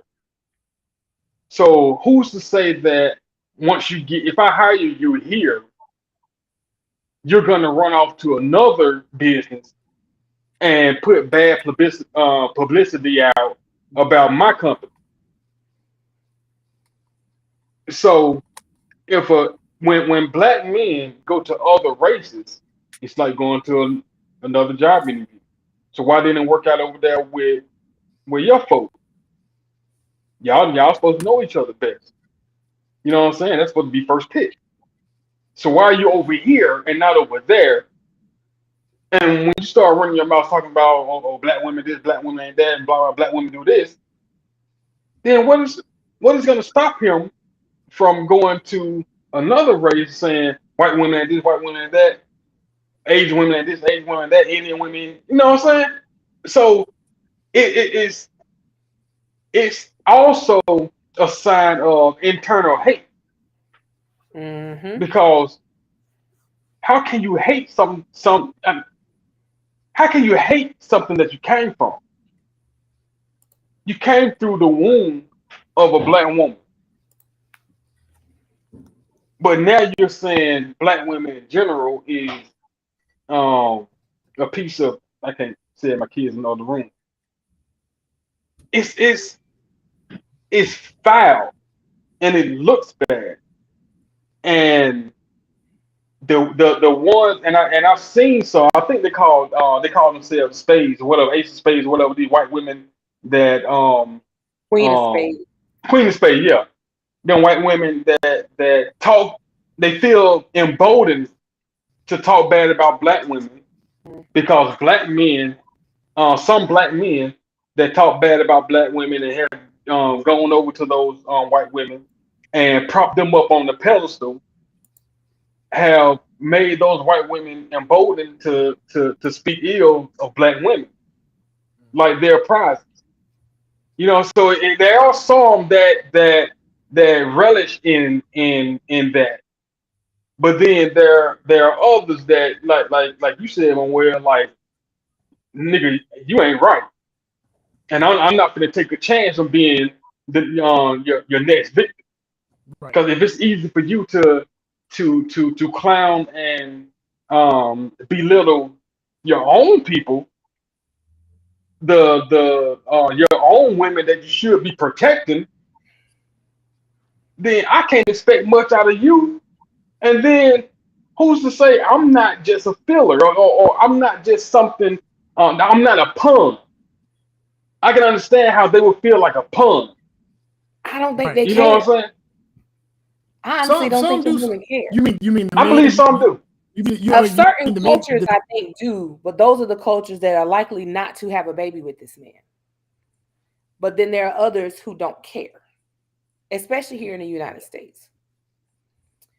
And when you think of when you even delve into the whole notion of Queen of Spades, it's its own sort of topping from the bottom type of thing, where these women, a lot of them will degrade themselves to make themselves seem more agreeable for these men to draw them in. When they get with their girlfriends, they're talking about how stupid these men are. So that's its own fetishism, I think, that may not even be part of that conversation. And those are the women I don't think care. The biggest issue I see here with this man is that he's bold enough to say it out his mouth. Sitting across from a black woman. Right. Like, I know men that think this. There's a lot of men that probably think this way. And don't say it. Yeah. Because this is how I think about it. Let's take the whole hatred of black women out of it, right? When you're dating someone, you're vetting them. Hopefully you are. Mm-hmm. First problem I see is she talked to this man for 3 months before she went on a date with him, and she didn't know he was going to sit across from her and say that. So that's already a problem. It ain't no way you talk to somebody for 3 months and you you don't know that they ain't worth going on a date with. After how freaky was the conversation? Hold on. Let me give a little pushback with that, because 3 months, that's right outside of that comfort window when you're in the dating game. I'm just look. I'm telling you, there's a comfort. I'm telling you, having all these conversations. I'm telling you now, a lot of conversations you have at 2 weeks, at 3 weeks, 6 weeks. I'm telling you, people can't keep up a front for too long. He probably had a front up for long, because I'm telling you, some people that were other indicators. There should have been. And you won't be able to tell me different. There were other indicators. In 3 months, yeah.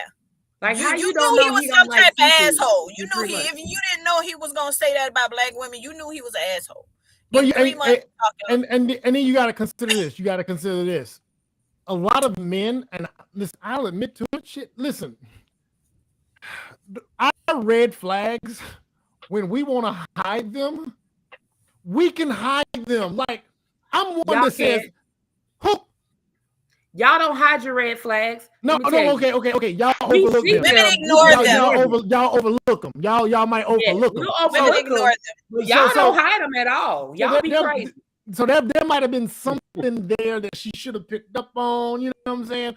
But ain't no way she don't know this man. I want to finish my thought about. Go ahead. Yeah. Let's take the offense about what he said about black. I couldn't take a chance on that with black women, right? Mm-hmm. Sitting across from somebody who's going to tell me something like that tells me how it tells you how he feels about himself, because that's low self-regard, low self-esteem. He does not think very much of himself. Because, sir, you are black. Okay, you are black. Regardless, the child is going to be half black. So what you're saying, he tried to make it an offense toward black women, but it's really not. He does not think very much about himself, because absolutely good point. You don't think that your gene pool was enough. You know what I'm saying? Where you had to go and weak-ass genes having that looks different, that you feel like their DNA is better than yours. She cooking. To overcome whatever you feel like the defect is in you. This is a very insecure man. So regardless of what he said about a black woman, he's talking about himself. I wouldn't date him just based on that, because a man that is insecure, you will never be enough for him. That white woman that he made a baby with ain't enough for him. Yeah. Good point. It temporarily gave him a feel good, and he's such a buffoon that he would sit across from somebody, because get this, I bet you he wouldn't sit across from a white person and say anything bad about white people to a white person, right? But you're such a buffoon that you think that this gives you some type of bragging rights, right? For some reason, he must have thought that what he said was going to elevate him to this woman in her mind, right? The woman who sent the story.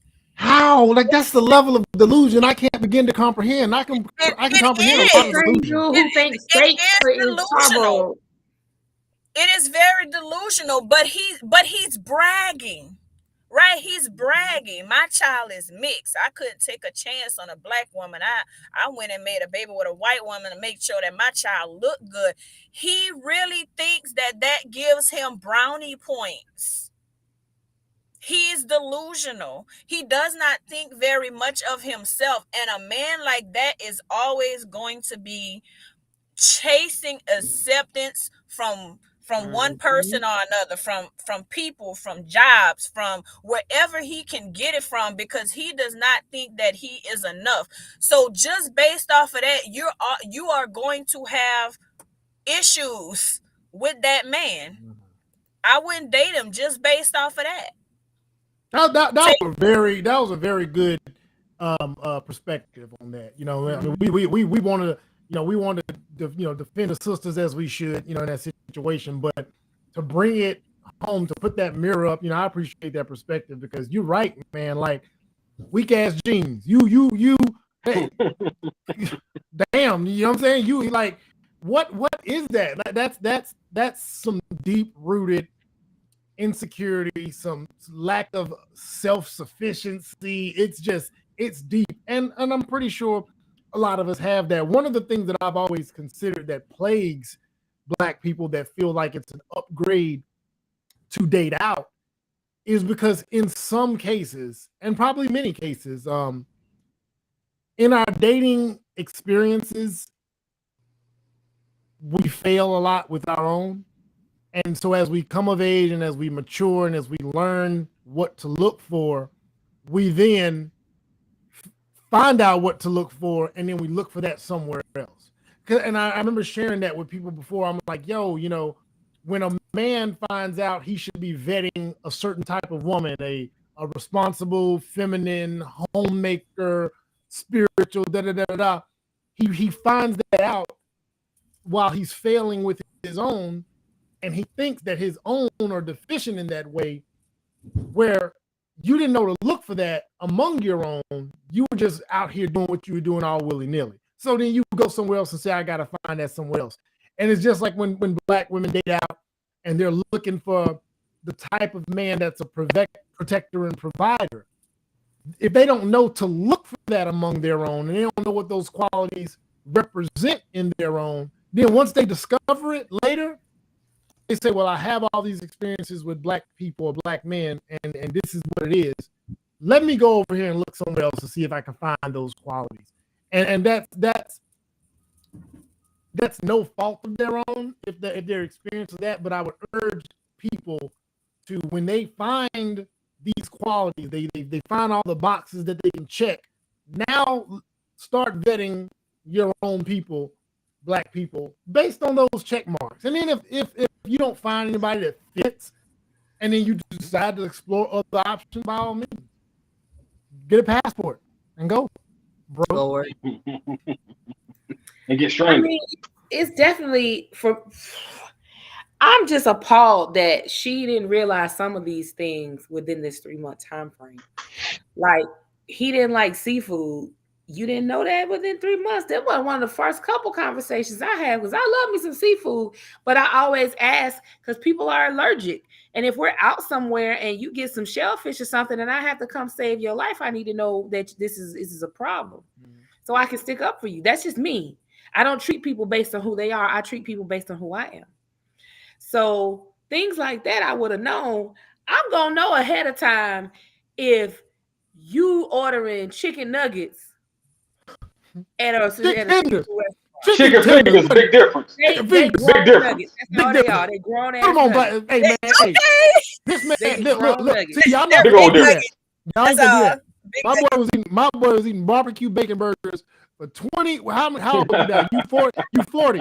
He 40 or 41. He 40. And for 38 years, he's been getting burgers and chicken fingers in restaurants all his life. I had this dude come all the way down to Miami, spend all this money on some seafood. He looked over everything on that menu and got a burger. That's what he do. So I ain't want to waste your money, man. That's like what I know. I within the first day, I won't even know how you order your steak. Because if you say, well done, sir, we can't go no further than this. Red flag. Red flag. Now, I want to say something to that time period. But because two things. She said that he was young. So the nigga wasn't picking up the phone and calling her. They weren't having verbal conversations. They were texting. They might have been texting. Then number two, she said that she wasn't really interested in him because he was young. So she wasn't investing time into figuring out what type of person he is. So that was a mercy date. That was a mercy date that she gave him. So she was. You know what? Nice. We going to Zaxby's. Well, see, that's where me and messed up. If you order chicken tenders, he would have been all right. See, if you're a man and you give her the option, she gonna choose what she want to choose, and she chose seafood. Mm-hmm. Here's what I've never had that issue. Like I always have a plan. But again, I do think that what you made a good point. He was young, and it was kind of a mercy date. God, that sounds so bad, but he was knocking down her door, and the persistence and consistency. Which guys, I always post about that. Just be consistent and persistent, and eventually they gonna let up. They gonna say, "I guess I might as well." And Burger King is a steak. And then that's when you showed up, and that's when you show up and tell her she got exactly what she. I don't know why she thought she was gonna get different. She got exactly what he had to offer. That's what. Hey man, listen, don't be hating on that man. I mean, listen, I'm very disappointed in that brother. I ain't hating on him, but I mean, don't hate on She already kind of had these stipulations in her head about him and still went on a date with him. That ain't his fault. She gave him a chance. She gave him a chance, man. You got to give him a chance. And a lot of times, yeah, that's another. I was gonna say that's another issue is that and a lot of women do this, right?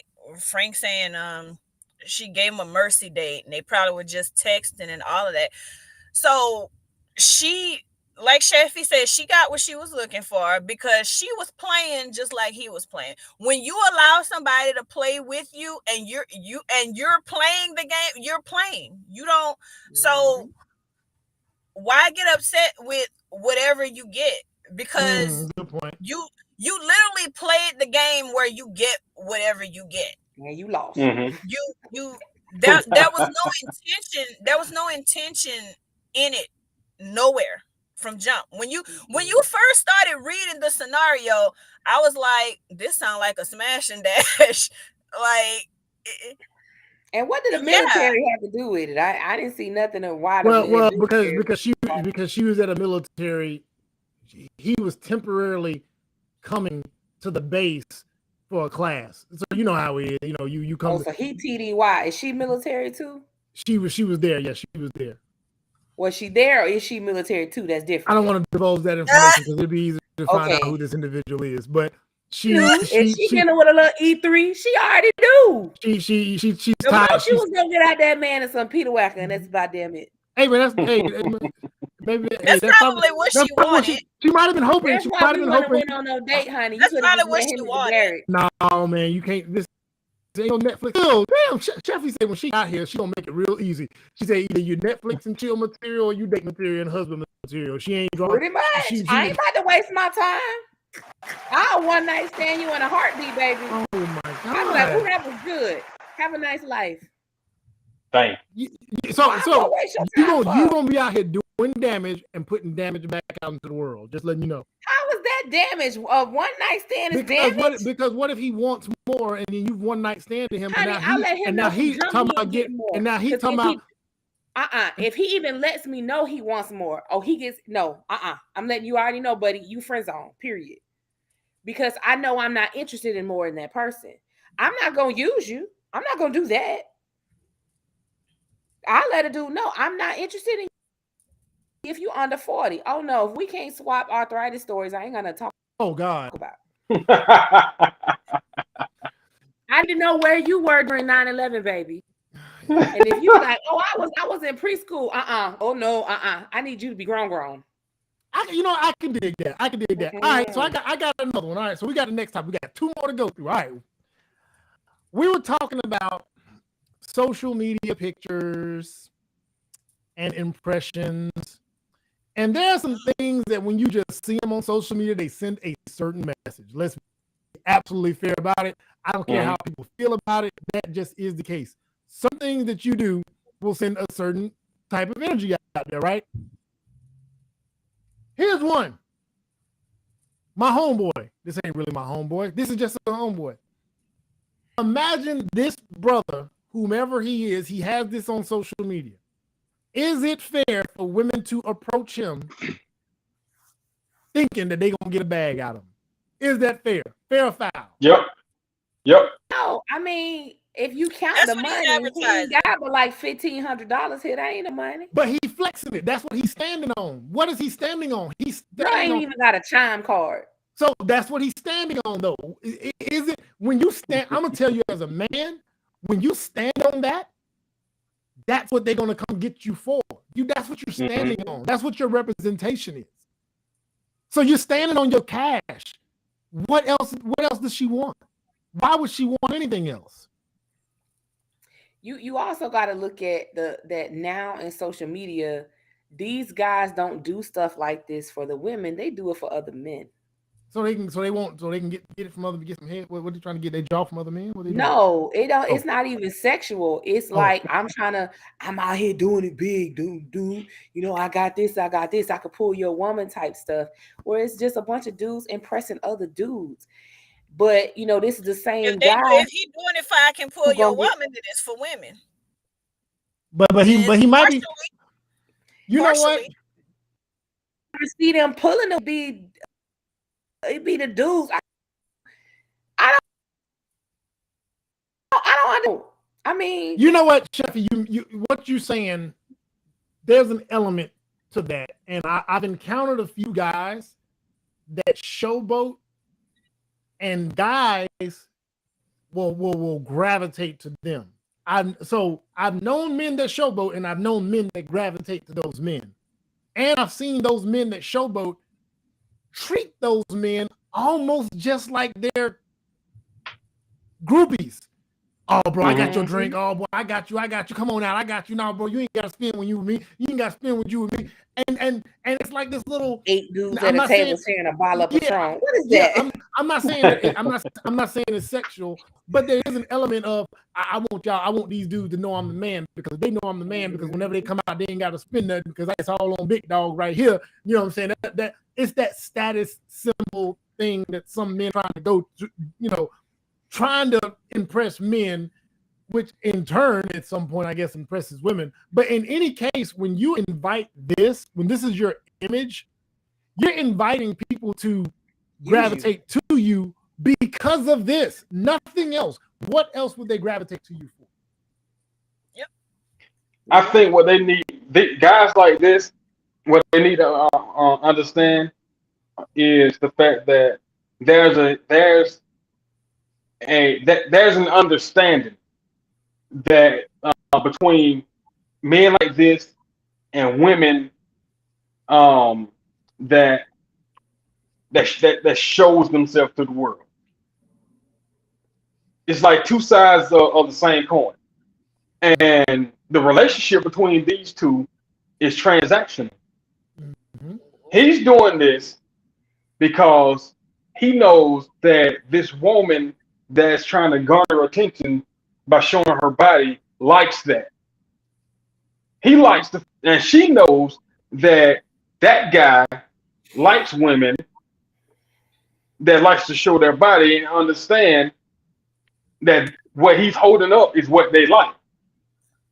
It's an assumption, but at the same time, it's an understanding, because they're those type. You know what I'm saying?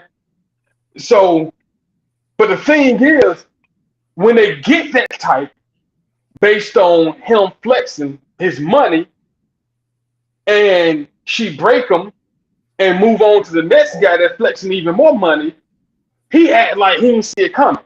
Nigga, come on. She just wanted. Like, what part of the game did you not understand? And then he get a passport. And get stuck in the DR begging. Now, my question is to this caption. It says the "I ain't got shit else to offer" pose. Let me tell you, I don't care how women feel about this. We as men, I'm talking about a large collective of men, and I'm talking about the most quality and the most ain't shit, stand in solidarity for the most part. There's the few lames that are going to tell y'all that this is not what we think are lying to you. Yeah. When we see this, that is what we think. You are not wife material. You are not somebody we want to take serious. We automatically classify you in our brains as a jump off. That is most men. And so if you're a woman and you're okay with that, cool. As long as you're okay with that, don't feel bad about it. And if it's to get the dude that was flashing his money stacks, then by all means, y'all made for each other. Yeah. Transactional. I have a couple of things to say about this. Go ahead. I know you done posted about it, so go off. So first thing, there's a difference between the guy flashing the money and the girl flashing her ass. Mm-hmm. We all know, although many people try to deny it, that men and women are different. Mm-hmm. There's double standards on both sides. Okay, there's different double standards for men than for women. And here's the thing, I agree with that caption. The guy flashing the money, right? Now, this right here with the money phone and stuff, that's a bit much. But what I'm saying is, the man flashing the money will get women coming to him, drawn to him, that's drawn to the money, right? He might also get some women like money, period, regardless. Just like men like sex, right? It doesn't mean that's the only thing that he wants from you, but he's going to want sex. Same thing with women. Money may not be the only thing, but we like money. We want to know that you can provide. The difference between the guy flashing the money and the woman flashing her ass is the dude may also attract women who do want something serious, because when they see the money don't just represent the money, right? It represents like his hustle, his ability to produce. He go out there, he make shit happen for himself. That symbolizes certain traits that women look for in men. The woman flashing her ass ain't it don't symbolize shit else. Shit. You were born with it. It don't symbolize nothing else. Do you hear me? Nothing. Not to me. To men, it don't. That picture, he don't think, oh, I bet her food be slamming. No. He don't think that. Unless she a big girl, she a big girl. When a man sees that, he does not think she would be I know she would be a damn good mother, because look at that ass. He is not thinking that. A damn good single mother. He might want to practice. But the cash money guy, to me, that's immediately, he ain't got no actual bank account. And that's a red flag for me. Because that means he's still cashing checks at the doggone don't do that. Don't do that. We ain't gonna disrespect that. I missed cashing checks. We have grown past this. No, I don't give a damn. This. I want a paper check so bad. I want an employer to walk up to me, make me sign a piece of paper. You give me my paper check, and I go pay my 2% at the liquor store, and I will cash it out. I ain't better. I miss it. I ain't better than that. That's me. That's me. I'm better than that. So I'm much better than that now. I want it back. Give me my check. For me, if I see a guy with cash money like that, it's an automatic. Nah, I can't talk to him, because you, number one, sir, you about to get motherfucking robbed. I'm about to send my people. Same for me. Send my people. Same for me. I wouldn't be attracted to a man flashing his money like that. But that's me. What I am saying is there are other things that it represents. That when a woman flash her ass, it ain't nothing else that you can think. It just ain't. No, it's nothing. And I get way more cool with these shoulders, baby. Talk about, their other qualities, or it's not. I look at it like this, right? I told somebody this a while back. So Starbucks. When I say Starbucks, what do you think about? Expensive coffee. Yeah. Okay, coffee. Nasty coffee. Right. Okay, you want to know the main thing that I go to Starbucks for? Starbucks got a mean grilled cheese sandwich. Baby! I love it. I love that grilled cheese sandwich. However, that's not what Starbucks advertise. I go there for the grilled cheese. I discovered the grilled cheese going over there for coffee, right? Yeah. But that's a happenstance. That is a happenstance, right? I did not go to Starbucks looking for food. Nobody goes to Starbucks for food. They may get food there because it's convenient, because they already picking up coffee, and it's like, and they food ain't even good. I think the grilled cheese probably the best thing they got, right? The other little sandwiches and stuff, I don't really like them. But people may pick up something to eat because they're getting their coffee. But people go to Starbucks for coffee. Starbucks don't advertise grilled cheese sandwiches. So what you advertising, that's what people is gonna come there for, right? So when you see pictures like this, ain't nobody coming for nothing else but that ass, because that's what they see. That's what you advertising. I'm telling you, if I discover you are the most poetic and the most thoughtful and the sweetest, and and your grandmama raised you right, if I don't care what I discover along the way, in my brain, I'm going to say, nope, that's what you represented. That's what you are. I'm not letting you out of that box because you done gave that box away because a bunch of times because a lot of other guys came trying to get that box because they seen this box. That is what you are. I'm not letting you out of that. You have represented yourself as such. You will be in this category, and I'm not letting you out. No. Jump off, bust down, potential baby mama. That's what you are. You are not a wife. You are not nothing else. That's backwards, what you are right like here. Frank just said, potential baby mama backwards. Yeah, that's it. Backwards as hell, but that's what she ranked. That's what they rank for. Like, no, man. And they listen, men can see. These are the pictures I send to somebody I'm with. Not that I post. There you, and that's how men feel about that as well. We're like, can I get some of that just for me? You mean everybody getting these? Oh no, I passed. Mm-hmm. That's the key right there. Not majority of men want what nobody else has access to. Mm-hmm. Now we're not naive to believe that we're the first ones or the only one, but that's a cutoff point. You know what I'm saying? Like if we know that, all right, just look at these pictures. Number one, damn near the world have seen that. Right. I can't step into an establishment and feel like I'm the only one who have access to this. You know what I'm saying? I'm the only one who's seen this, or I'm one of few who have seen this. Now I'm walking down and just be like, well, ain't nothing special about it because everybody done seen it. Yeah. Ain't nothing to show off because it's already been shown off. It's old now. Nobody want that. That is legitimately how we feel about it. Like there's no doubt about it. It's a situation where I think they don't know or they don't care, and I mean the women don't know or don't care, or they think that it's a thing to do when you're young, it's a thing to do when you're hot, it's a thing to do when you're feeling yourself, and you can change it up later, scrub this, and then get a man. And you know what? You might.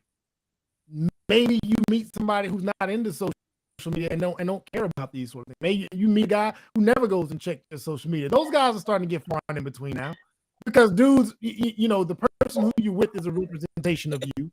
They just are. That also kind of gets me an opportunity to segue into something else, y'all. Now, look, man, we're not gonna act like we ain't been all over social media last week and we ain't seen some things that are somewhat disturbing that have seemed to shaken up Black people. And I think y'all know where I'm going with this. Rhianna. Yeah, man. Like, I thought y'all had covered this already. Okay, we did. I'm saying this dessert.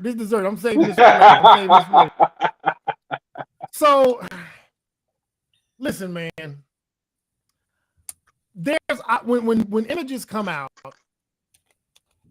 different things mean different things to different people, right? Mm-hmm. And I legitimately can see the angles when they specifically talk about how Rihanna's cover might be emasculating to Black men's image.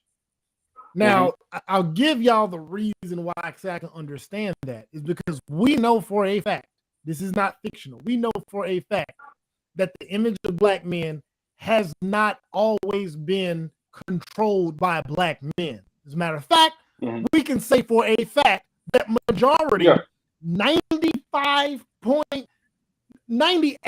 of our history in this country, the image of Black men has not been controlled by Black men. So now we're at a point where more Black men have a say and are speaking up. And I venture to say that a lot of the most quality Black men in our community, in our friend circles, in our neighborhoods, in our close proximity, have been quiet, keeping their head down, doing work, not worrying about what people thought about them. And I, for one, have told black men and black women, but specifically we're talking about black men. I have told black men, bruh, you got to make a little bit of noise while you're doing some good out here, because the dudes making the most noise are doing the worst out here. So there's a sensitivity that black men now have about their image, and in this particular moment, I can see why this image might provoke certain feelings. I'm not saying that was the intent of the people taking the picture. I'm not saying that was the intent of the article. I'm just saying, let's not be naive to the concept that the sensitivity is justified. Now, y'all can go ahead and jump in on it. I ain't gonna lie. When I first saw it, before the conversation jumped off, and I just saw the image. My immediate thought was what is being pushed out now, because it looks intentional. The way that it's set up, it looks intentional. But then I was like, it's her shoot though. It's her photo shoot. I don't understand why. He's on the photo shoot with her and their baby. I guess they're just proud, and that's cool. But I don't expect him. I don't expect the picture on the left to be on the front cover of the magazine that did her photo shoot. It's about her. So in that regard, I don't have a problem with it. If my wife is being celebrated, if she wins an award, I'm not finna walk up on the stage and accept it for her because I'm the man. I'm gonna sit in my chair and I'm gonna applaud her along with everybody else while she get up there and grab her award. Because I know that after she grab her award, she's finna walk back down to the table and sit next to me. You know what I'm saying? So I'm not bothered by it, but I can understand the angle because I know how black men and the black family have been presented in the media.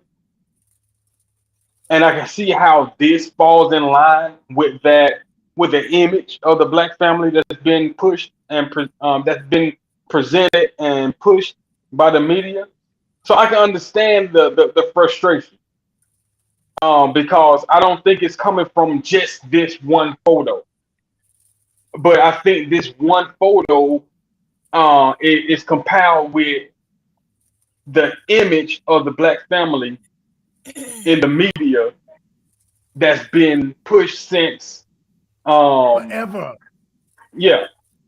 And like I was saying, Sheffy, just so don't miss anything, I was saying myself that there's no doubt, this is a fact. The fact of the matter is that for the majority and the large majority of our history in this nation, black men have not controlled their own representation. Black people haven't. But being that black men spoken out about this and have expressed the feeling of emasculating of that black men are emasculated by this image, it wasn't lost on me that them feeling like that, us feeling like that in some groups, is justified, not at the fault of Rhianna, but at the reality that we have been represented falsely, majorly falsely, for majority of our history in this country, and so that just came in on Frank's part. So I've seen so many different comments about this cover, and a lot of women justifying and saying what Frank just said, which is it's her photo shoot, and it is. And well, why is it emasculating for a man to be holding his baby and being a supportive partner? And that's not it. That is not being a supportive partner. Taking care of your child is not emasculating at all. But I think that line of reasoning is really being obtuse. Because this whole photo shoot thing, you see here, Mr. Khan, whoever this woman is, that's his woman or whatever, she's in front of him, but she's not larger than life. So they blew Rhianna up to be larger than life, and they put him. The whole photo shoot could have still been about Rhianna. He could have still been a supportive partner in the photo shoot. He could have still been holding the baby. He's a father. It's the imagery, and the media is mediating. That is not a new thing. Optics are a thing. Like, optics are real. And that's why I chose that's why I segued the way I did. My genius ass design, because we just talked about you poking your ass out. We know what that represents. We just talked about you flashing the cash. I'm sending somebody to rob you. Optics generate something regardless of intent. That is what the media is here to do, right? I said regardless of intent. Regardless of intent. I don't think it was intended to emasculate.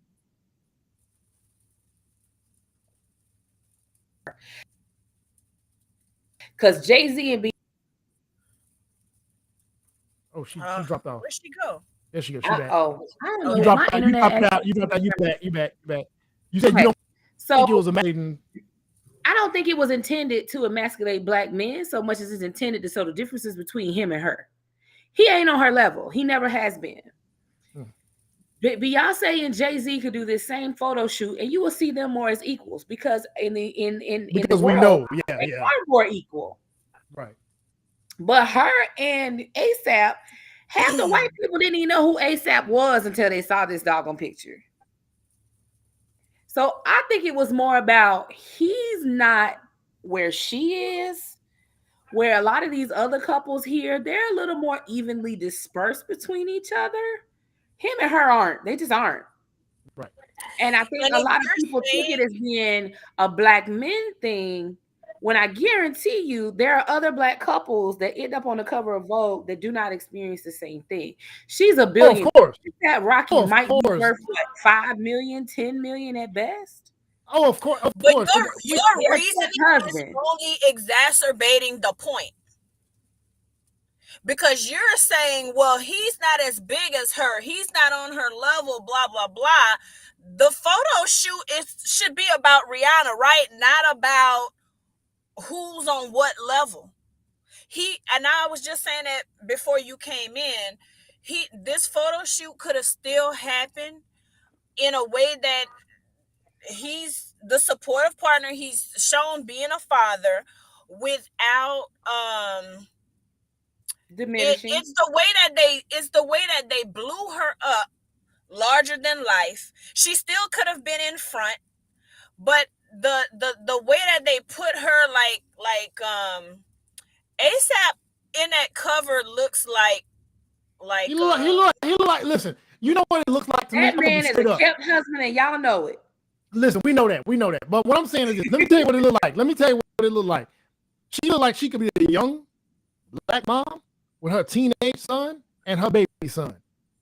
If somebody said black women age perfectly, look at both her sons back there. That is 2 goddamn sons. I'm telling you now, black men have. I mean, like, even if you look at the photo shoot they did with Cardi B and Offset, when they had all the kids, they were on equal footing.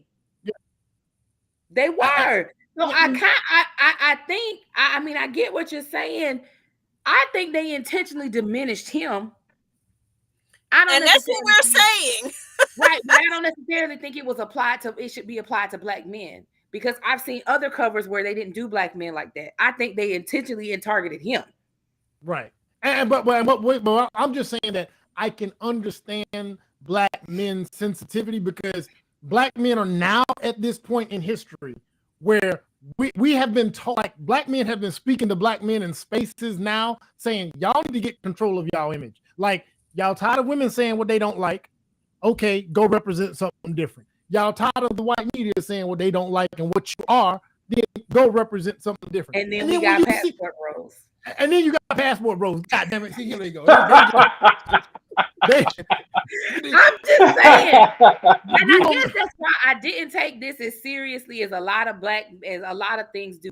Like, y'all know I love my black men. I'm gonna always stick up for y'all. I'm gonna be y'all champion. But for some of these things, I don't take it seriously because it be coming for the dudes that are your passport bro types. And it's like, man, y'all doing too much because y'all sensitive about everything, and everything is against black men. You know what? And let me tell you something that's very unfortunate in these social media streets. Yes, it is impossible. It is impossible to differentiate what sound is coming from what group, right? Like I've asked this before. I was in a Facebook group before, and the dudes were just black women this, black women that, blah blah blah, and they was asking black women all these questions, and all the black women answering the questions couldn't answer on behalf of the black women that these men were referring to. So I kept saying, fellas, I know a lot of the black women y'all referring to. I'll add them to the group, and we can have some fun. Let me add the ones. Let me add the women that got five baby daddies with five babies with five different dudes. Let me add the ones that show their ass on social media. Let me add the one that y'all are asking about so y'all can have a back and forth. I just want to be entertained, because one thing them little ratchets can do, they will flame your ass up on the media, because this is what they do. So I'm like, hey, come on, let's add them to the group so you can pass them.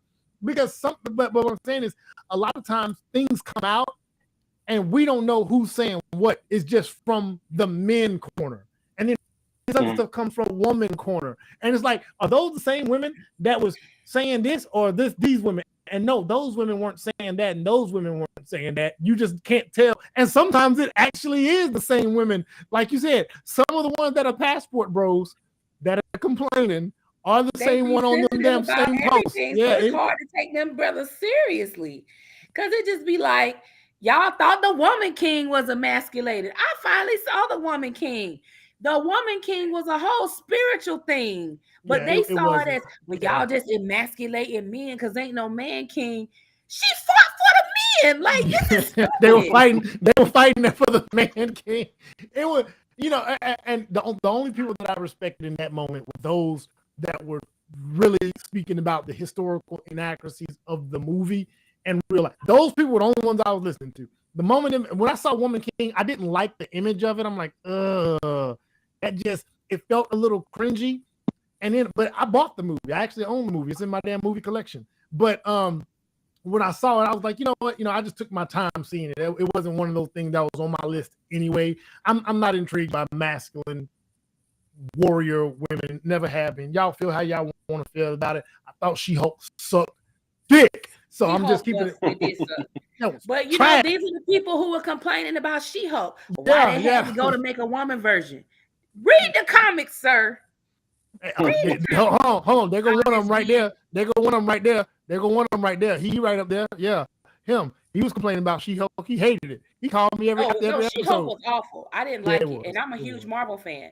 But it had nothing to do with the gender, because I know She-Hulk is a character in the Marvel universe. But you had men just complaining, well, why do they have to go make a woman version? What are you talking about, sir? This character been around since the 60s. Stop playing. Yeah. Like stuff like that. And so when I hear we're being emasculated, it's like, okay, I have to look at who actually saying it, because some people's perspective I respect. Other people, it's like, Negro, you complain about everything. If I try to buy you a cup of coffee at Starbucks being nice, you feel emasculated. Yeah, but you think I can't afford it myself? Yeah, I've had a dude like that on a date before. I'm like, no, I asked you on a date, so I'm paying. No, I don't do that on here. Who know what you think you is? Like, had a whole argument because I paid. And I'm sitting like, sir, what is the problem? 5 minutes ago, I liked you. 5 minutes I liked you, sir. You was gonna get some jaw, but now you ain't getting no jaw or no coffee. I'm out. We were at Zaxby's. It was a $20 meal. Calm down. But so that's why anytime people like, well, I feel emasculated, I have like, okay, who is this guy? Are they from Ringside? Because Ringside ain't nothing but a bunch of hurt dudes at this point. Oh my God! Don't do that! Don't do that! You know, I ain't lying. Oh man, what's Ringside? No, Yeah, I ain't what's bringing you in Ringside? I there. don't know what that is. Ringside is a group. Mount Well, I think that's where we met. Was Ringside? Yeah. Oh, I know. Oh, I've been off in there. It was a relationship group that went really well while it was good. Mm-hmm. And then when the people running it started having relationship problems, it turned into I hate women. Whole group. Yeah. So all the other people, we left. Yeah. I will say this about Ringside. I think I'm still in there. It went left a lot of bit. A lot of bit. Kevin Samuels brought a lot of groups down. Because boy, it was like listen. Ringside had went left before Kevin Samuels. I was already arguing with the one dude who abandoned his baby mama. The one dude. Yeah, I won't say his name, but he unfriended me because I told him he was a sorry excuse for a man. Yeah, I used to dog him out. But then I remember I left Atlanta and then I was in other places, and I just remember when Kevin Samuels hit, and that sparked so many conversations everywhere. And I looked in Ringside, and it was just like, good came out. Lord, yeah, it was next level. So, yeah, that's what happens, man. Listen, when things happen, things get thought provoking. But yes, there is both groups. You can't pick out who to take serious out of certain groups. But there's at least an element that we know can be taken serious when these concerns come up. Or at least we can say, you know what, I can understand. That's where I am. I can understand. Yeah. A lot of times when people are saying on social media, there's a lot of yapping into the void on both sides. And a lot of times the yapping is, like Manuel was saying, is at a group of people who don't even participate in the shenanigans that you're yapping about. Mm-hmm. But it's gonna bring it back. Entertain that way is easier to if you want to be entertained, if you like being hyped up and having arguments about stuff, you don't care if the group that you're talking to is not the group that's doing the thing that you're talking about. Right. You just want to yap. Yeah. And that's what goes on pretty much a lot of times. And you got to decipher it. Like, look, man, I know people have a problem deciphering me. I've been everything. At this point, I've been everything. I've been accused of everything on social media. And you've done most. Except for anything criminal. Like I have been accused of everything except for anything criminal. I've been told I hate black women. I've been told I was a simp. I've been told I was a panderer. I've been told I was a misogynist, I'm sexist, I'm racist, I'm homophobic. I have been everything. Every single thing I've been in. So, you know what I'm saying? Hey, it is what it is. I'll live with it. I'm trying to think what group we met in. Was that TDC? Was it TDC? You know what? Are you in TDC? I don't know. But here's what we're going to do. And we're going to close out because we've been on for a minute. But here's what we're going to do. Now, Frank, I don't know if you'll be able to really get in on this one, because it's going to do. I don't know how long y'all were in Facebook groups. Sheffy, if you go back to the early 2000s when Facebook groups first jumped off, you've seen some shit in your lifetime. So depending, if y'all remember when Facebook groups first jumped off, Frank, I think you remember when they first jumped off. That was the late 2000s when Facebook groups. When they first jumped out, the late 2000s when if your phone, you had to be careful because some things that would come up in Facebook groups. No, it was so bad. No such thing is not safe for work, honey. You will see it everything. Man, Facebook groups are bad. So I think one day we need to have a chat about them Facebook groups and what they were and what they are now. Because man, in a lot of ways, it's better. It's so much better because it was uncorked, it was unfiltered, and somewhat unnecessary. But I enjoyed it. Because you like to start problems. Oh, yeah, I mean, shit. He likes to stir the pot. And then get the hell off the post, and then unfollow the comments, turn the comments and notifications off. I be on 2-3 other posts and look down. That post got 200 comments, and ain't none. And I'm getting called all kind of shit. I'm getting told all kind of shit. I'm like, I don't know. He got a good old wooden spoon for how he be stirring. Just a troll. Yeah, man. Yeah. Just drop something off on y'all and keep it moving. Lauren, thank you for showing up. You know what I'm saying? You just jumped on in here. We're gonna have to have you back again. Came out of nowhere. Came out of nowhere. And then, I had messaged you back, but I was like, I seen the YouTube thing pop up. I was like, he already on. Yeah, no, yeah. Anytime, man. And jump on. When we going live and you want to jump on, just hit me up if you want to jump on. I'll extend the invitation again. As usual, Sheffy out here with her shoulders out and she leaning back and she started to get that. This is what I offer, my shoulder to cry on. See, you know back in the day when hurt their feelings. Yeah, you know back in the day when the women just showed a little bit of thigh meat, just a little bit of ankle, just ankle meat, and dudes. That's what she doing. All my dress is long. You'll get a little ankle, a little teeny, maybe a knee, and a little shoulder. Not that Angelina Jolie knee. No shit. I ain't offering much. I give you a shoulder. You can lean on me there. That's what I'm talking about. All right, y'all. And Frank, as usual, Buff Bagwell up there in the corner with the stone. At least he came on the camera with his clothes on, sir. So look. Hey, we go. I don't know if I'm gonna cut this out. So I had just took a shower, and it was the camera was like this, and I walked into the room. And I was like, oh shit. And I looked. No and shirt on. So I came and did this real quick. I switched it, did this real quick so I could take it, so I could dry off and everything. And I was like, you did that on purpose. I swear to God. I did. Man, listen. I didn't see him close the bathroom door, walk out the door, come back and everything. And I swear to God. I'm glad. I think it made the titty jump in. No, hey, no, look, let me tell you what she said. She said, I saw your bird. I said, wait. We finna be real clear. I said, no, she said, dad bod. I said, we finna be clear. It ain't that. It's right. It's that athletic build. Come on now.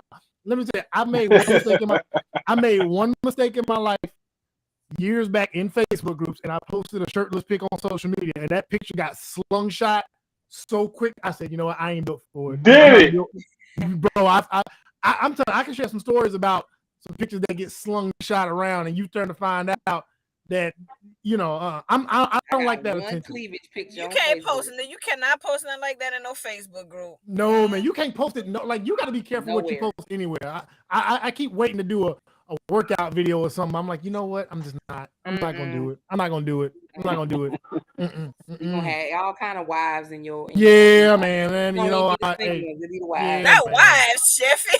Yeah, just like I be having husbands in mine. I'm telling you. Yeah, I said, let me be careful. Let me not do it. All right, y'all. Mine stay dry. All right. All right, y'all. Have a good night. Appreciate it. All right.